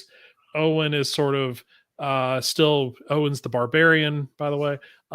He's the one with the bloody axe on the cover. Who is, you don't know, is possessed, or the axe is alive and bloodthirsty. So um so he needs Owen, who had decided to not be violent anymore, to be violent. And so this particular issue, they're on a friend of Owen's is asks him to go on a mission with him, or a quest, because they, needs some treasure or something. The specifics are not super important, but what you find out is that his buddy, who has been alive for a very long time, has been sort of under the possession of a vampire, and once he's freed from that vampire, he something goes wrong. And what it ends up being is that he has been so used to someone telling him what to do, when it comes to push comes to shove, he doesn't know what to do. He needs someone to tell him what to do. And so they get into a fight with or they're on a ship, going on this quest, and a kraken, comes from the water to sink the ship, and he comes, face to face with the kraken, and he freezes. I mean, one, you would think you'd freeze anyway. It's a kraken staring you down in your face, but he just literally doesn't know what to do. And so, you know, Owen jumps in and helps, and yada yada yada. But it was sort of this interesting thing where, you're sort of expecting one thing from this book, and then you come to realize, there's a little more depth to the characters, and I think that's kind of the thing that sort of hooks me with these characters, because you could tell any kind of barbarian story or magic, fantasy adventure book, and if you're just sort of going through the motions of telling me sort of stereotypical stuff, it's not interesting. But when you start adding some of these character, layers and stuff like that, that's what kind of makes it interesting. Now, you then throw in Gooden's amazing art on top of that. For me, it's a no-brainer. So Potato says, I like Barbaric a lot. My only complaint really is the barbarian talking like a teen trying to. Yes, that is true. It's a little, yeah, the dialogue's a little odd, but I kind of just roll with it. Um I'm not looking for Conan or anything like that. I know this is going to be this sort of uh, you know, I don't say modern dialect in the mouths of crazy barbarians, but at the same time, I just kind of like I said, I just let it roll. So, but yeah, so great book, great first issue. I'm looking for. I don't know how many issues this particular miniseries has, but from what I understand, Morsi has said in an interview that he has like 7 volumes or 6 volumes or whatever that he would like to tell. I mean, he could just keep going. Wow. So I am all for it. So please, everyone, go out and buy a copy. You don't need to buy multiple; just buy one copy. That's all you need to do. Let's make sure that he can tell whatever this story is that he wants to tell, because I am all for it. Plus, come on, it's a cursed battle axe plus 19 intelligence. I mean, you know, Yes. how can that possibly go wrong Yeah. when you're reading about it? Yeah. Yeah, absolutely. So it's good stuff, man. It's good stuff. All right, let me see if I can do this way. I'm learning technology. So let's see. If I just pan over. Oh, I did it right, didn't I? Look at that. All right. So this is my next one. This is from House of Heartso.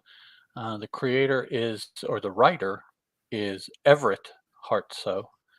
Um, and let me see if I get names for the other creators other than just last names off the cover. I don't remember there being a creator list in here, nor an indicia.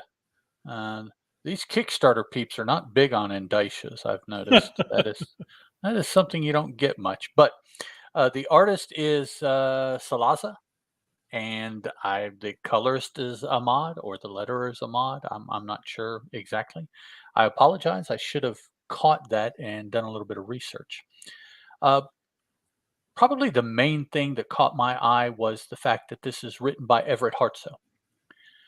He is a gentleman to no small extent responsible for the bad girls of the early 90s, in that he is the creator of Razor.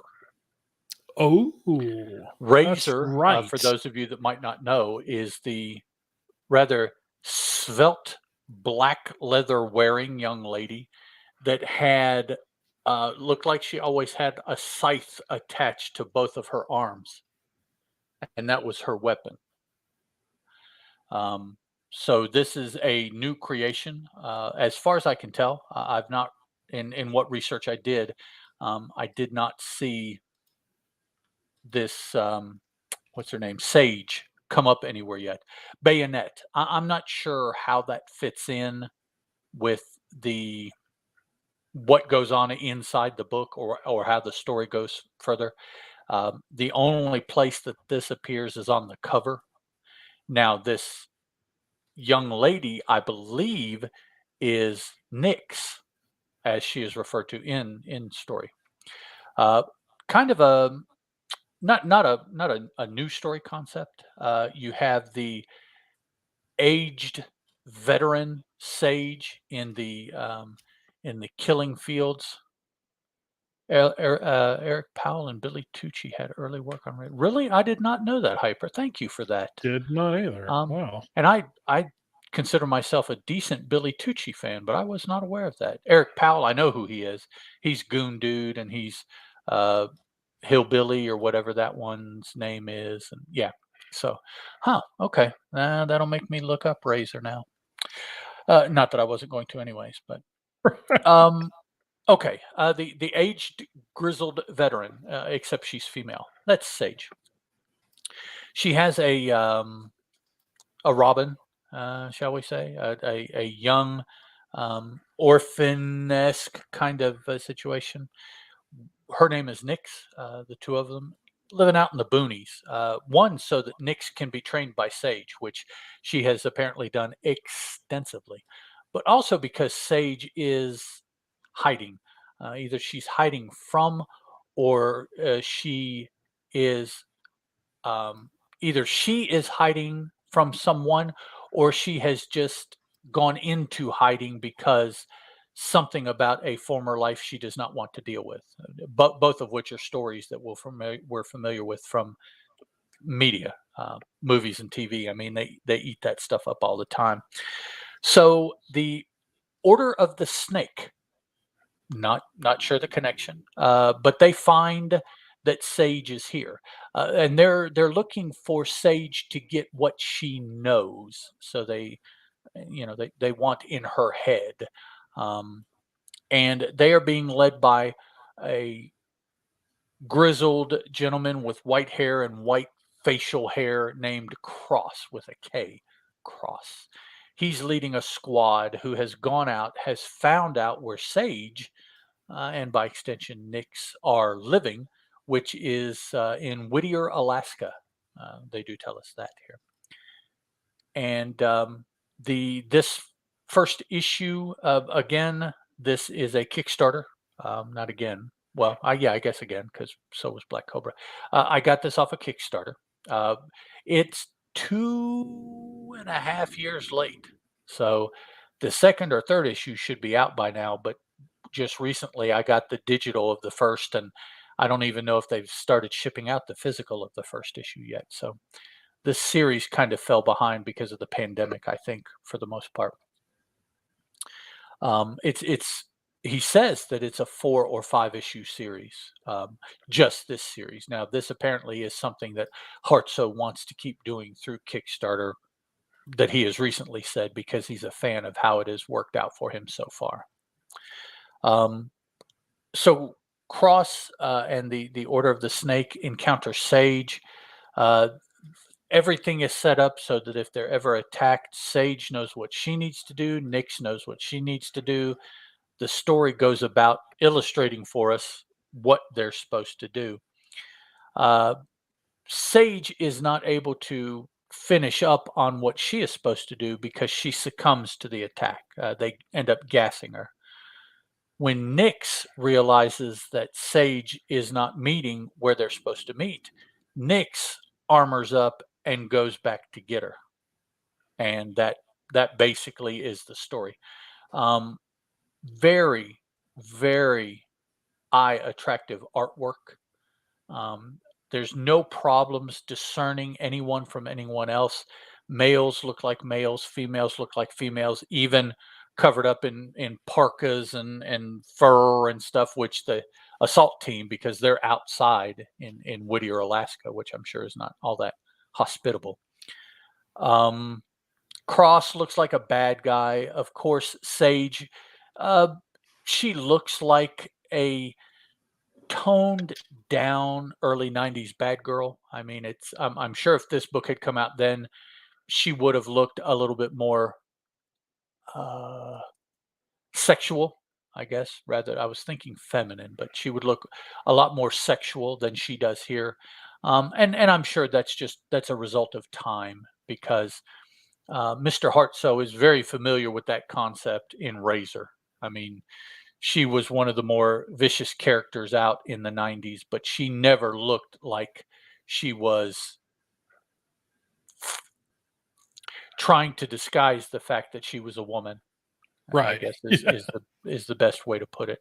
And like I said, he is one of the main early 90s bad girl creators, right up there with Polito and Mhm. Lady Death. And you can say Witchblade, but yeah, I guess to some extent Sarah Pazzini, right? Yeah. Witchblade. Yeah. Although they used it, but it didn't seem to be as major a feature as it did with some other creators. Yeah. I Yeah. mean, those of you that may be familiar, look at those initial Lady Death. She was like 80% boobs. Razor wasn't far behind her. She just had to move and jump from rooftop to rooftop a little bit more. So she was only like maybe 50% boob. So it was Hyper. You looked more sexual in the 90s. Well, I suppose we all did. I mean, I don't know, That's that's I, that's why I did this. I was just like, because oh, you read that. Oh, because I okay. read that Yeah. before you did. So, yeah. So for Didn't me, we all? Gosh darn it. well, yeah, that is quite possible. The artwork to me has that very clear early image visuality to it. Mhm. You know, everybody that started Image did so they could draw, not so they could write. Oh, And sure. of course, that is what people say now. Oh, it's pretty good. And it's like, well, yeah, I mean, if you'd have been around then, you would have known that that's who left Marvel was their top artists, not Yeah. their top writers, their Well, top I mean, you artists. got to read the first 20 some issues of Spawn. Someone had a lot to say and decided to write all of it on the page. Well, you mean between the whining for the fact that he was Spawn? Other than that, he had a lot to say. It's yeah. Whew. Yes. Wow. That's what killed me for Spawn, man. It's just I'm like, dog, will you just shut up? We got it. Quit whining. Oh, yeah. Uh, Um, and then we do have a 15 years earlier here, which I assume is going to be this is a little snippet. It doesn't go very far. Goes to a guy who doesn't have a name, but he's got two of the more wicked looking swords I have ever seen, and he's dual wielding, so he's wielding one end, Sweet. but the swords are big enough to be British long swords that most Right. normal humans wield with two He's got the hands. So strongest wrists of yeah, anyone. really, yeah, forearms and Look at my wrists, like Popeye. Popeye Yeah. kind of things going. Um, and I imagine it's going to be the story that explains to us why Sage at the beginning of the book is living out by herself, trying to avoid perhaps this Order of the Snake, but we don't know. You know, did she work for them? Did she kill one of them? Did she? We don't know. The story just doesn't progress that far into answering any questions. You know, it's a lot of throwing out those initial things. Then the rest of the story will tie them together and bring it all in full circle. Yep. Good to look at, easy to read, didn't take very long. Well, you know, it's not Neil Gaiman writing it.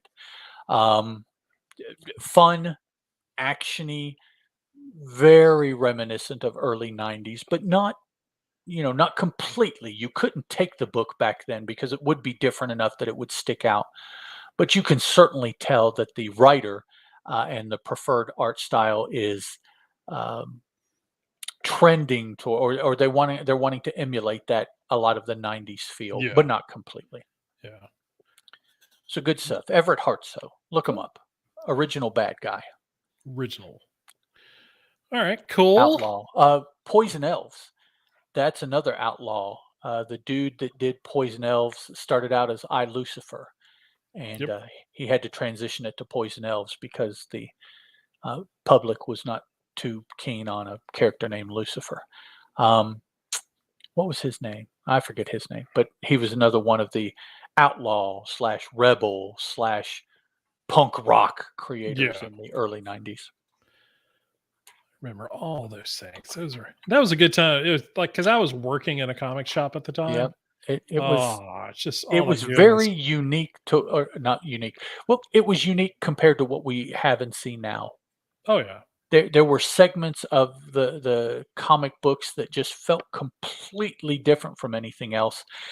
I'm not sure we get that too much now because everything's been done. Yeah. So, you know, like for instance, this, oh, well, this is a lot like Razor with, you know, I mean, so whereas when Razor came out, It was kind of there's, new. yeah, there wasn't much. Ariella from Antarctic Press also is another one Yeah. of the bad girl books. Yeah. So sorry, I could Good. go on and on. That's 80s through the early 90s is some of my favorite books. And with good reason. Well, And very good reason. Because this is some good stuff. Like I said, working at a comic shop at that time, seeing all that stuff, seeing and it, then yeah. being the one that had to do all the orders. Oh Lord. I me going through previews the night before the order is due is you would seem stressful, but I loved every second of it because I poured over that catalog like you wouldn't believe. Sure. And Yeah. I'm like, and much like I'm sure like every other comic shop, does, but just going, I know for a fact there are two guys Yeah. that come in that I could sell this book to, and you order it based off of those two guys. Like it's just a little extra money, but I know I can, it's just yeah. So Um, Hyper, Cry for Dawn. Another Oh good yeah, callback to the Bad Girls. Yeah. yep. Big Cry for Dawn fan. I bought a lot of Dawn stuff back in the day, It but it and was all it was she. it was nice to look at, honestly, but it was very posy. Oh yeah, oh yeah. You know, there was, uh, didn't seem to be a whole lot of, kinetic from page to page to page. It was, No, but Linzer did a really good job, though. I oh, think and he still does. he still does. He So. still does. Yep. All right, so moving on. Another book I didn't get a chance to talk about last week was Heart Eyes #1. This is another Vault book written by Dennis Hopeless. Art is by Victor Ibanzi or Ibanez. Anyway, colorist is Addison Venice. Duke. Yeah, I apologize for that. And That's then right. lettering is Scott Simon Bolin. Um, so this is one of those things I had no idea what to expect from this. I talked about it, hyped it up, like, oh, this is a book I want to check out because it was a book by Dennis Hopeless. I like his stuff, and it's a vault book, so I'm like, okay, I'm good on that too. So it's got good, 2 checks, and then it's the first issue, so may as well. So this book is I hate to say a post-apocalyptic kind of book, but uh, demons, creatures, monsters have showed up on Earth one day and basically obliterated life as we know it on the planet.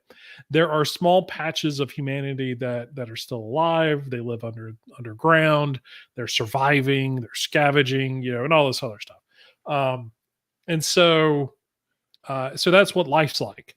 And then there's this girl, and it's been a week since I read this, so I apologize. I can't remember what her name is. But she is wandering around on the surface in the city by herself. And one of the she's a teenage girl. She's the girl on the cover here. And one of the dwellers underneath, those guys who are just scraping by, to survive, sees her, rescues her, or he thinks he's rescuing her, pulls her underwater and takes her to his family who's living under the city and everything. She's Loopy. yes, Loopy or Lupe or something like that. Yeah, Lupe. So his family goes nuts, like, oh my god. Well, his sister goes nuts. His dad was kind of like, he's a teenage boy. He saw a teenage girl for the first time in a while. He was trying to be helpful, hopefully.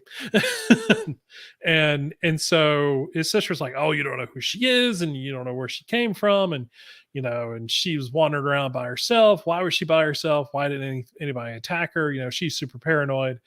And so that's kind of the situation. She kind of Lupe kind of I think this issue only takes place over the course of a day or two, and so she just sort of is getting used to being there. And so that's kind of it for the majority of the story. It's a lot of the sister being upset and the father trying to get her to understand, and the brother who saved Lupe trying to uh just be friendly and have somebody actually his own age to talk to. And and then she's Lupe's kind of like, well, why don't you go up to the surface? I've never had to deal with these monsters or anything like that, other than her grandfather. I think it's her grandfather or uncle or dad or something like that. I forget who the father figure is. But she's like, other than him, he, they killed him. And that's kind of her only thing about it. And it's, you ever read something and it really, the cliffhanger part really doesn't slap you in the face until you get to the cliffhanger part, and you don't think about, they're super worried about all these monsters and everything, and she didn't have any problems with these monsters. Like nothing came near her. And wait a second. And then you get to the end, and she's having a dream, a flashback of when she was younger and when the monsters first appeared in the world. And it was because of her again, it's either a grandfather or a father. Uncle. Yeah, uncle brought him Yeah. here. So he's the Open. one responsible? He's a wizard or something. Just Wow. Okay. he's the one. He's the one that That's brought them pretty here. crappy.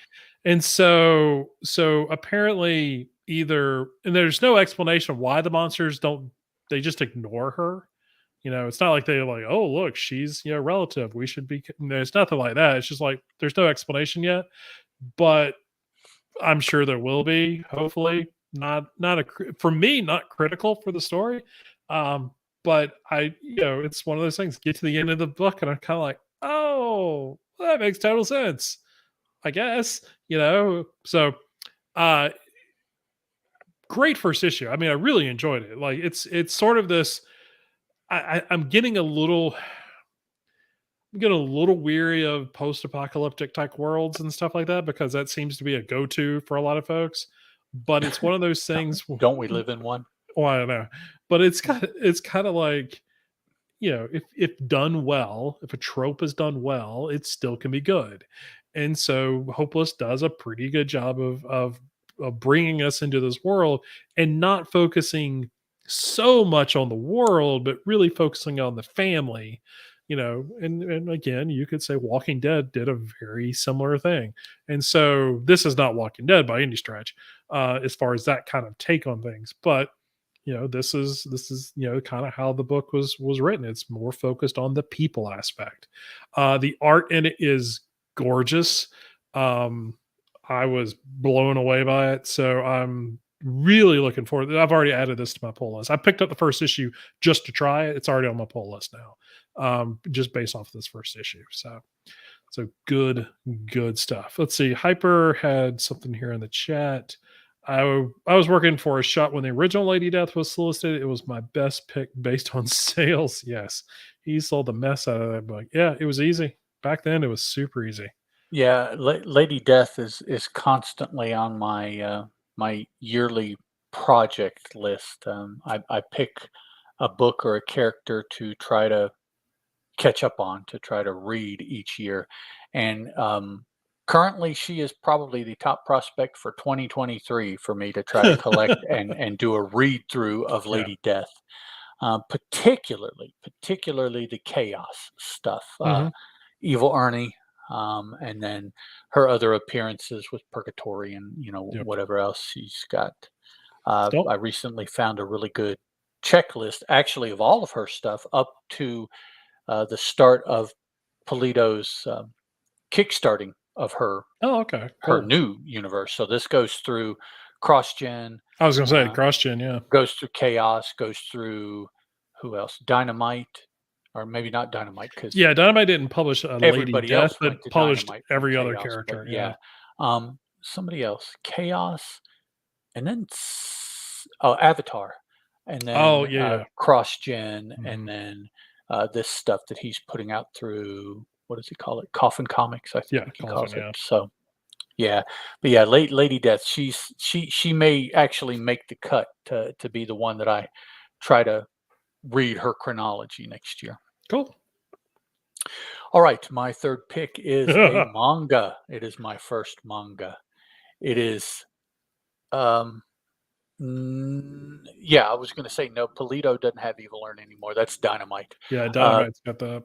Actually, I think all he has is Lady Death and maybe a couple of the smaller ancillary characters from Lady Death. That's why he is coming out with Hell Witch, and that's why he's Mhm. coming out with De La Muerta as other characters Yeah. because he created those to make money off of now because Lady Death is, I think, about all he retained from the Chaos stuff. And he didn't even retain it. I think it got sold also, but somewhere along the way didn't get used enough or correctly, and he got Oh. the rights back. And when he did that, he just ran with it to make sure that he could keep them. I need to do a deep dive on that just to learn more about what all happened. I vaguely remember it happening when it Yeah, happened, yeah, but I don't remember many of the details if they even came out. it's So, to me, it's kind of as unfortunate in its way as the Young Blood et al. yep. Is for Rob Liefeld. Um, Yeah. So yeah, although I asked him is how I was able to tell you guys the other day that he still has Evangeline. Yep. I just tweeted him and asked. So apparently he was able to keep her too in whatever got sold off. That's But one of my favorite characters. okay, Rooster Fighter, and just not to put too fine a point on it, the manga is about exactly what the title says. This comes to us, the story and art. For those of you that aren't overly familiar with manga, that is pretty consistently the issue. It will be drawn and written by the same person. This is Shu Sakuratani. I'll go with that. I apologize if that is incorrect. Um, this is what is referred to as a takoban.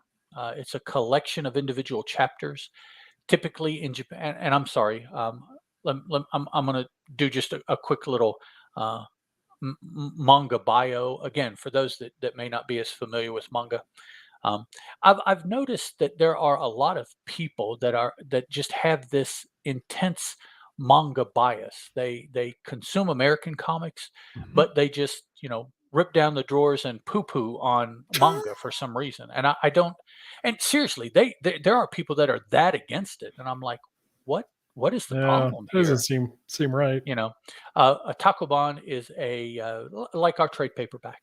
And instead of individual comics, there are individual chapters because typically these chapters are part of anthologies in Japan. That's the majority of their consumption are these huge 300 plus page anthologies that come out every week that they read and throw away because they're black and white newsprint.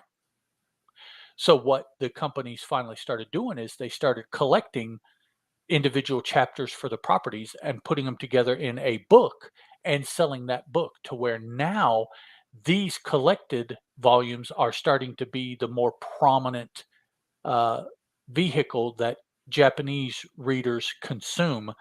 And the anthologies, which is where a lot of these originate, are starting to diminish in readership.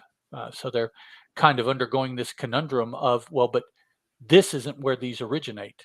So how do we keep this going if where they originate is not as popular? Um, so this has 5 chapters in it, and that's pretty typical, 5 to 6 chapters because of the length. Each of these chapters is individually named in this book, and the names are taken from um, not Japanese prophecies, but Japanese. Oh, I forget what I read they're from. Like, like little um, mythological stories. Yeah, it's a really cool cover, Doug. Again, it gives you exactly what you get. It's not misleading necessarily like a lot of our American comics get. If you're familiar, you recognize that as a rooster, and you see that there is a rooster fighter, and so you can be like, well, this must be the fighter. So, um, and it is, and he is super powered, and he's intelligent, and he talks to himself in English, which I guess is just translation. He can talk to other animals in English. Humans who also speak in English um, can't understand him except by physical uh, gestures or something like that, which of course are going to be very limited in that he's a rooster. Yeah. Um, Also, for those of you unfamiliar, manga is almost always in black and white. And I say almost always because there are times that individual chapters will start out with 5 or 6 pages of color and then they revert to black and white. This particular manga is all in black and white. So I'm assuming that every chapter was like that. They didn't do the catch them with a color intro and then go into it. But the book starts off hyper with the rooster here giving it to one of the hens in the hen house there, and referring to the 90s sex bad girl. Although it's not a bad girl, it's a true rooster. But this rooster has a mat on for demons because early in his life, his sister was eaten by a demon. So he is always on the hunt for the demon that did her in. And he can tell because this particular demon has this marking on its neck. In these 5 stories, at least, all of the demons seem to arise from human beings in some way. And I don't know, I would imagine that that probably is some allusion with an A of the creator about humanity's place and how they're acting and what they deserve, or some deeper kind of thing like that, because several of the demons erupt from humans. The human doesn't turn into them, it's merely the um, egg sac, let's say, for the Oh, demon. nice. And one story, the human actually survives. The rooster thinks to himself that typically the human is consumed in the creation of the demon, but this human survived because he was so good. He survived the encounter, attack, whatever you want to call it. The demons all have very distinctive looks. This artist, when he draws a demon, they're all very similar. The pretty standard form is a head and or torso, okay, on an eruption of legs that looks like a hand. So you've got this big hand crawling around with a head right on top of it. That's or some take on that is typically the forms the demon takes. Now the rooster, what was his name? Fieri, I think. Guy? Fieri. Guy Fieri? What? No, that's Fieri, Oh, and no, Fieri, it's not sorry. Guy. It's spelled Fieri, but it's pronounced Fieri. Um, and he has superpowers. He can run and launch himself at the very least, like Golden Age Superman. Can't really tell that he can fly, but he can traverse through the air in short spurts and run both at tremendous speeds, such that one of his attacks, like his initial attack on any demon, is like a bullet shooting at the demon. But we also find out actually in the very first of the chapters, the stories, that he is able to emit the rooster, this sound that matches the vibrational resonance of the demons and causes them to erupt in these pustules that ultimately blow up the demon. So typically, his attack is aimed at the head of the demon, so that what blows up in the artwork is the head, and it erupts in pieces all over, everywhere. One of the stories, like maybe the first one, he saves a couple kids and their uncle, and after this, he helps them gather up all the individual pieces of the demon and bag them up and put them over in the trash. So he helps them clean up their he's yard. he's very conscientious. Yes, he did that in. They helped him in giving him food Hmm. because he's out wandering by himself, and so it's a little hard to get everything met that he needs, food and shelter and everything. So they gave him some food, and so to return the kindness, he helped them clean up the demon. Is what it was. That's nice. One of them, which who was it? Iowa's Joe, in his last podcast, 21st Century Boys, episode 20 something, episode 26 or 27, this most recent episode, he talked about this book too. And he referenced one of the stories where in each of the stories, the rooster is wandering, much like Bixby in the Hulk TV show, right? Hmm. And something happens. He encounters some people or some animals in some of the stories. One of the stories, he finds himself in a zoo, in an exotic bird display in the zoo, actually.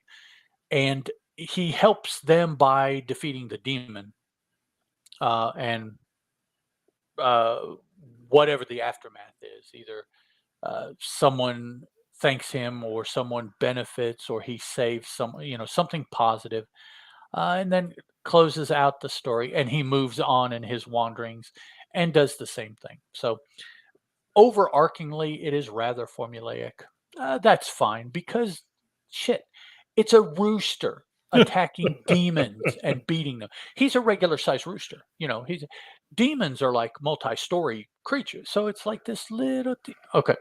So one of the stories involves he encounters a sea turtle and he pisses the sea turtle off. And in the words of Iowa's Joe, the turtle goes all Gamera on him. Oh, yes. And as soon as I heard that reference, I'm like, I can picture that. I know what you're talking about. Yep. Except that the turtle didn't get giant. He just got Gamera in his actions. Yeah. He got offended, and so they had. It's the old two good guys with the misunderstanding fighting at the beginning, but then Mhm. joining forces to defeat the demon, which shows up a little bit later.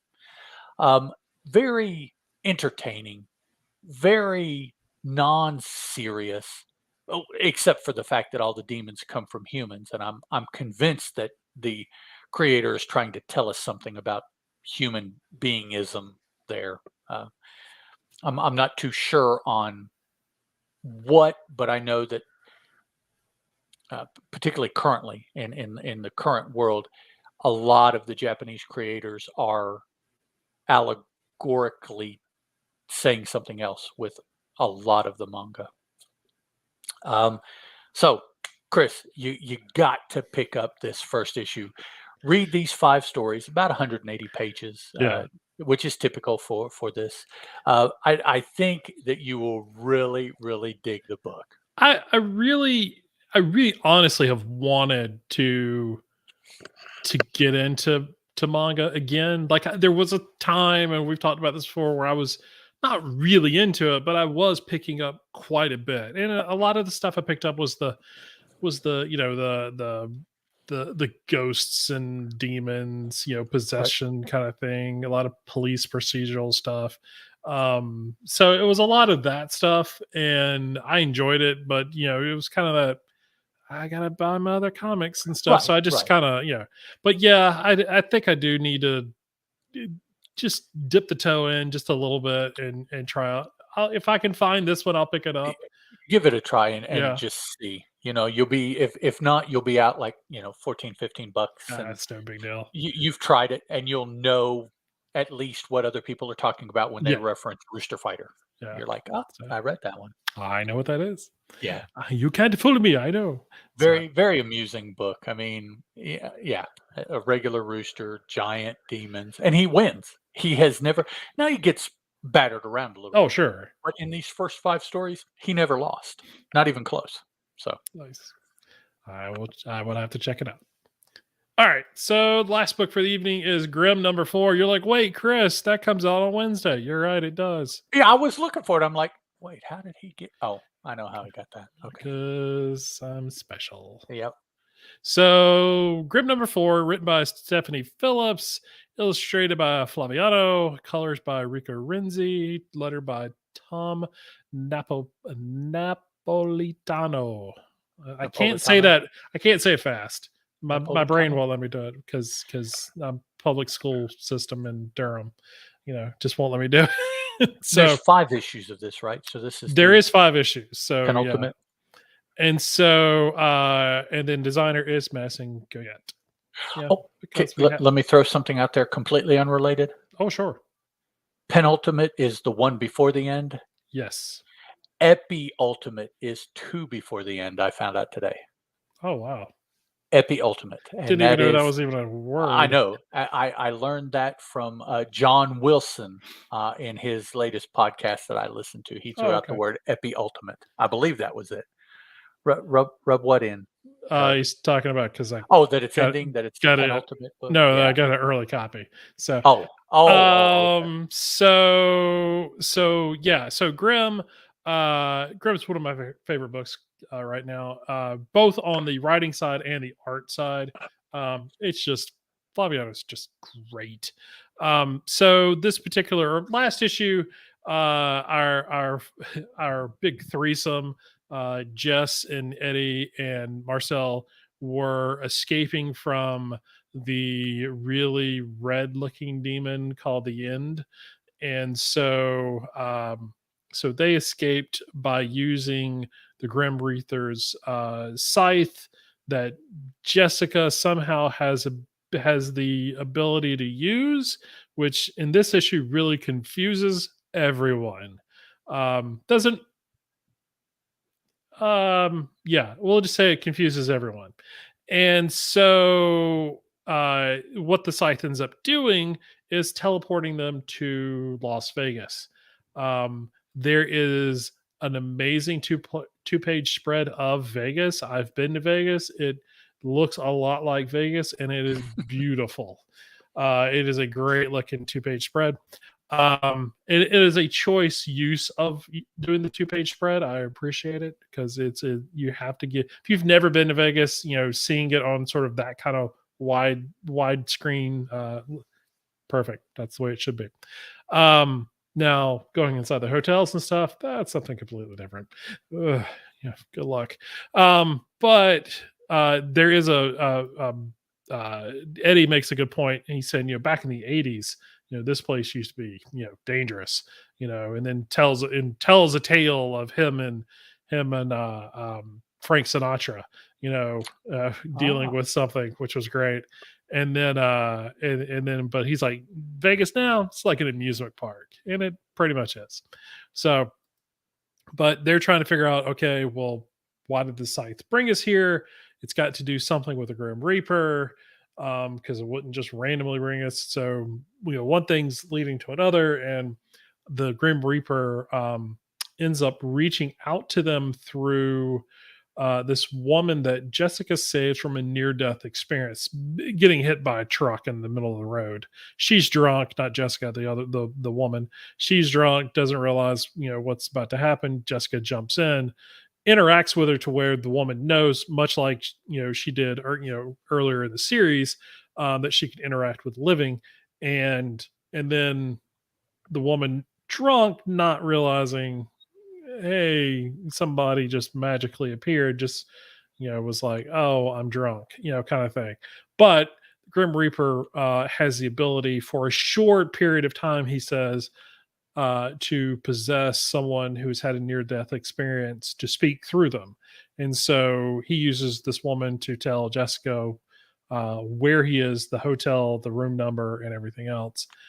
He's at the Inferno on the 13th floor. And if you know anything about hotels in the 13th floor, that makes sense. So, this, and then back in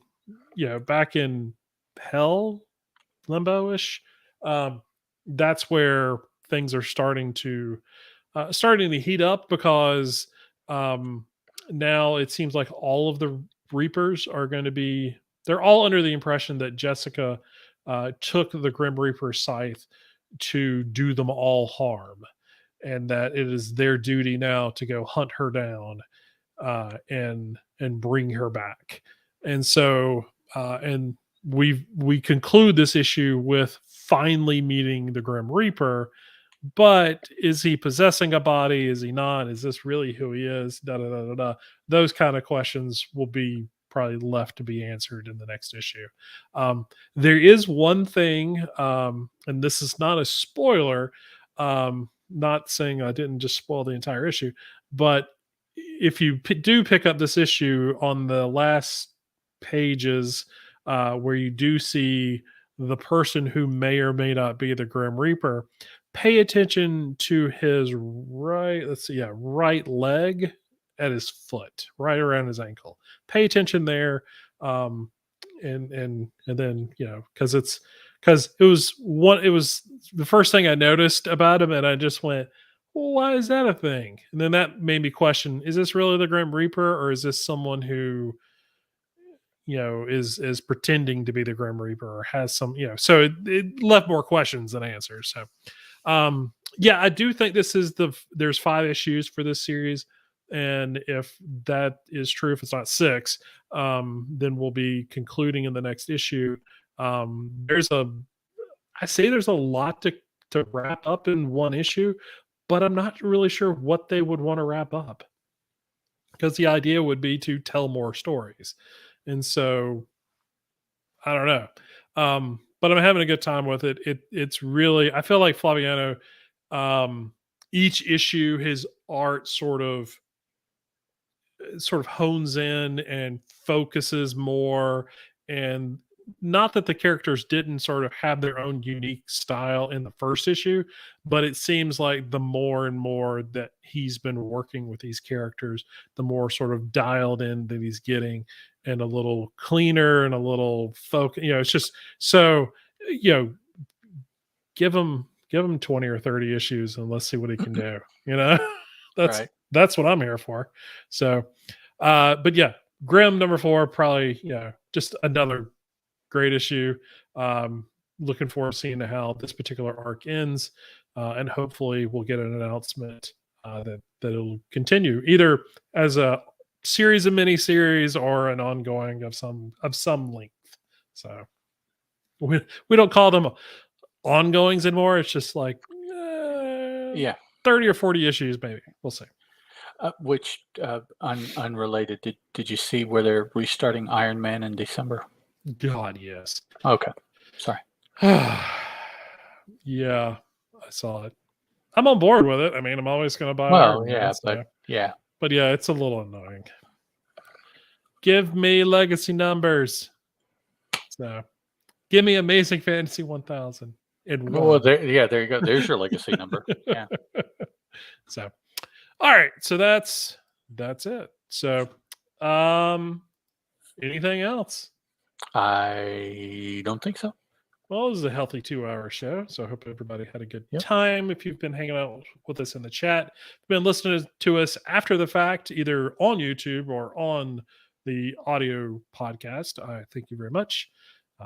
Thanks for hanging out with us, as many of you do.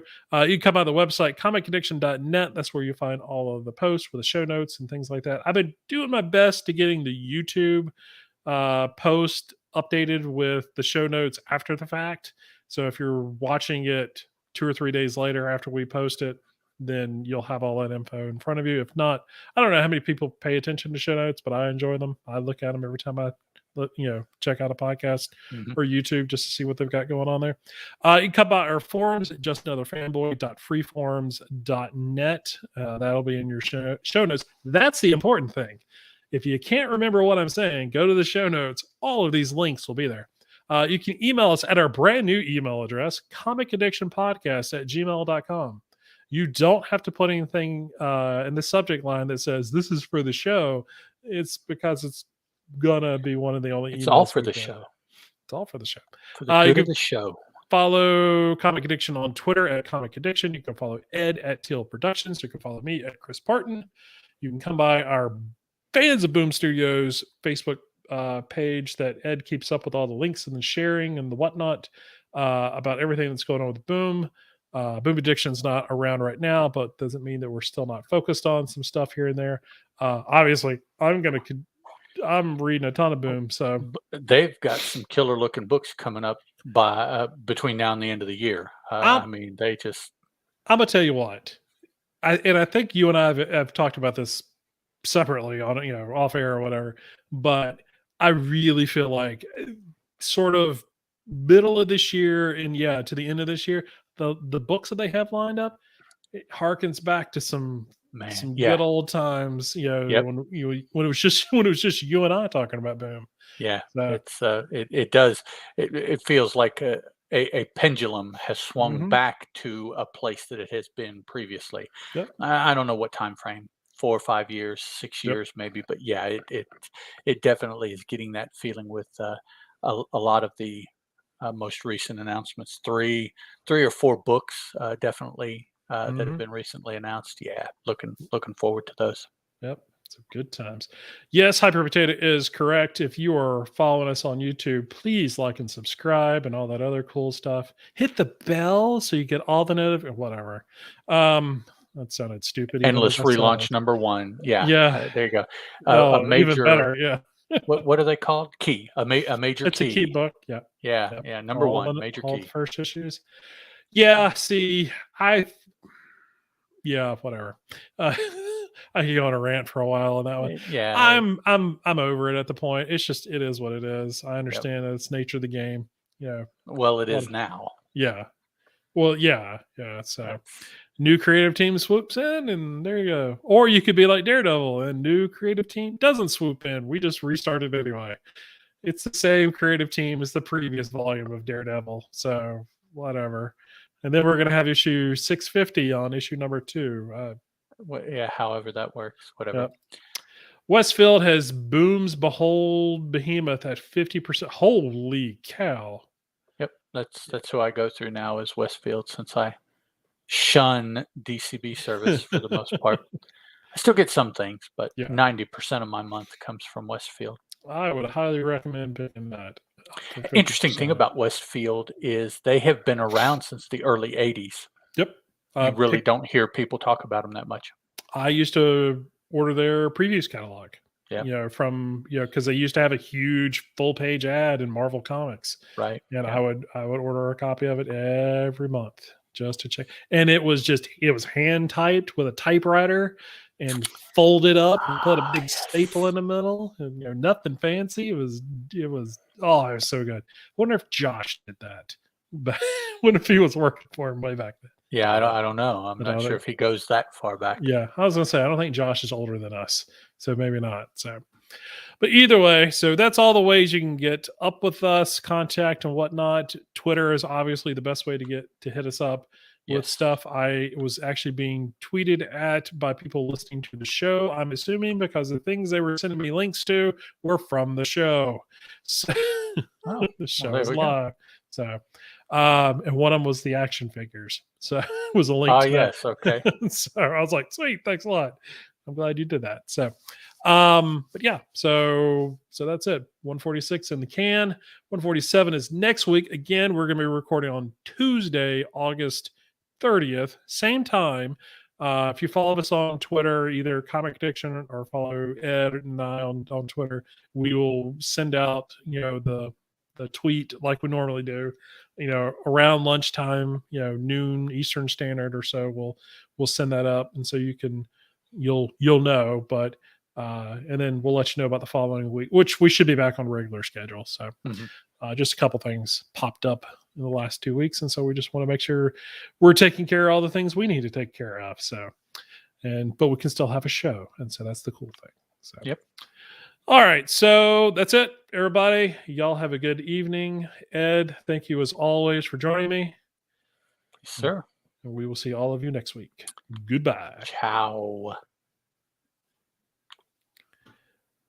All right, everybody in the chat, thank y'all for joining us. Hyper, I'm so glad you were able to find us on Tuesday and not think you were in some time traveling thing. So, Doug hanging in there to the very end, I think.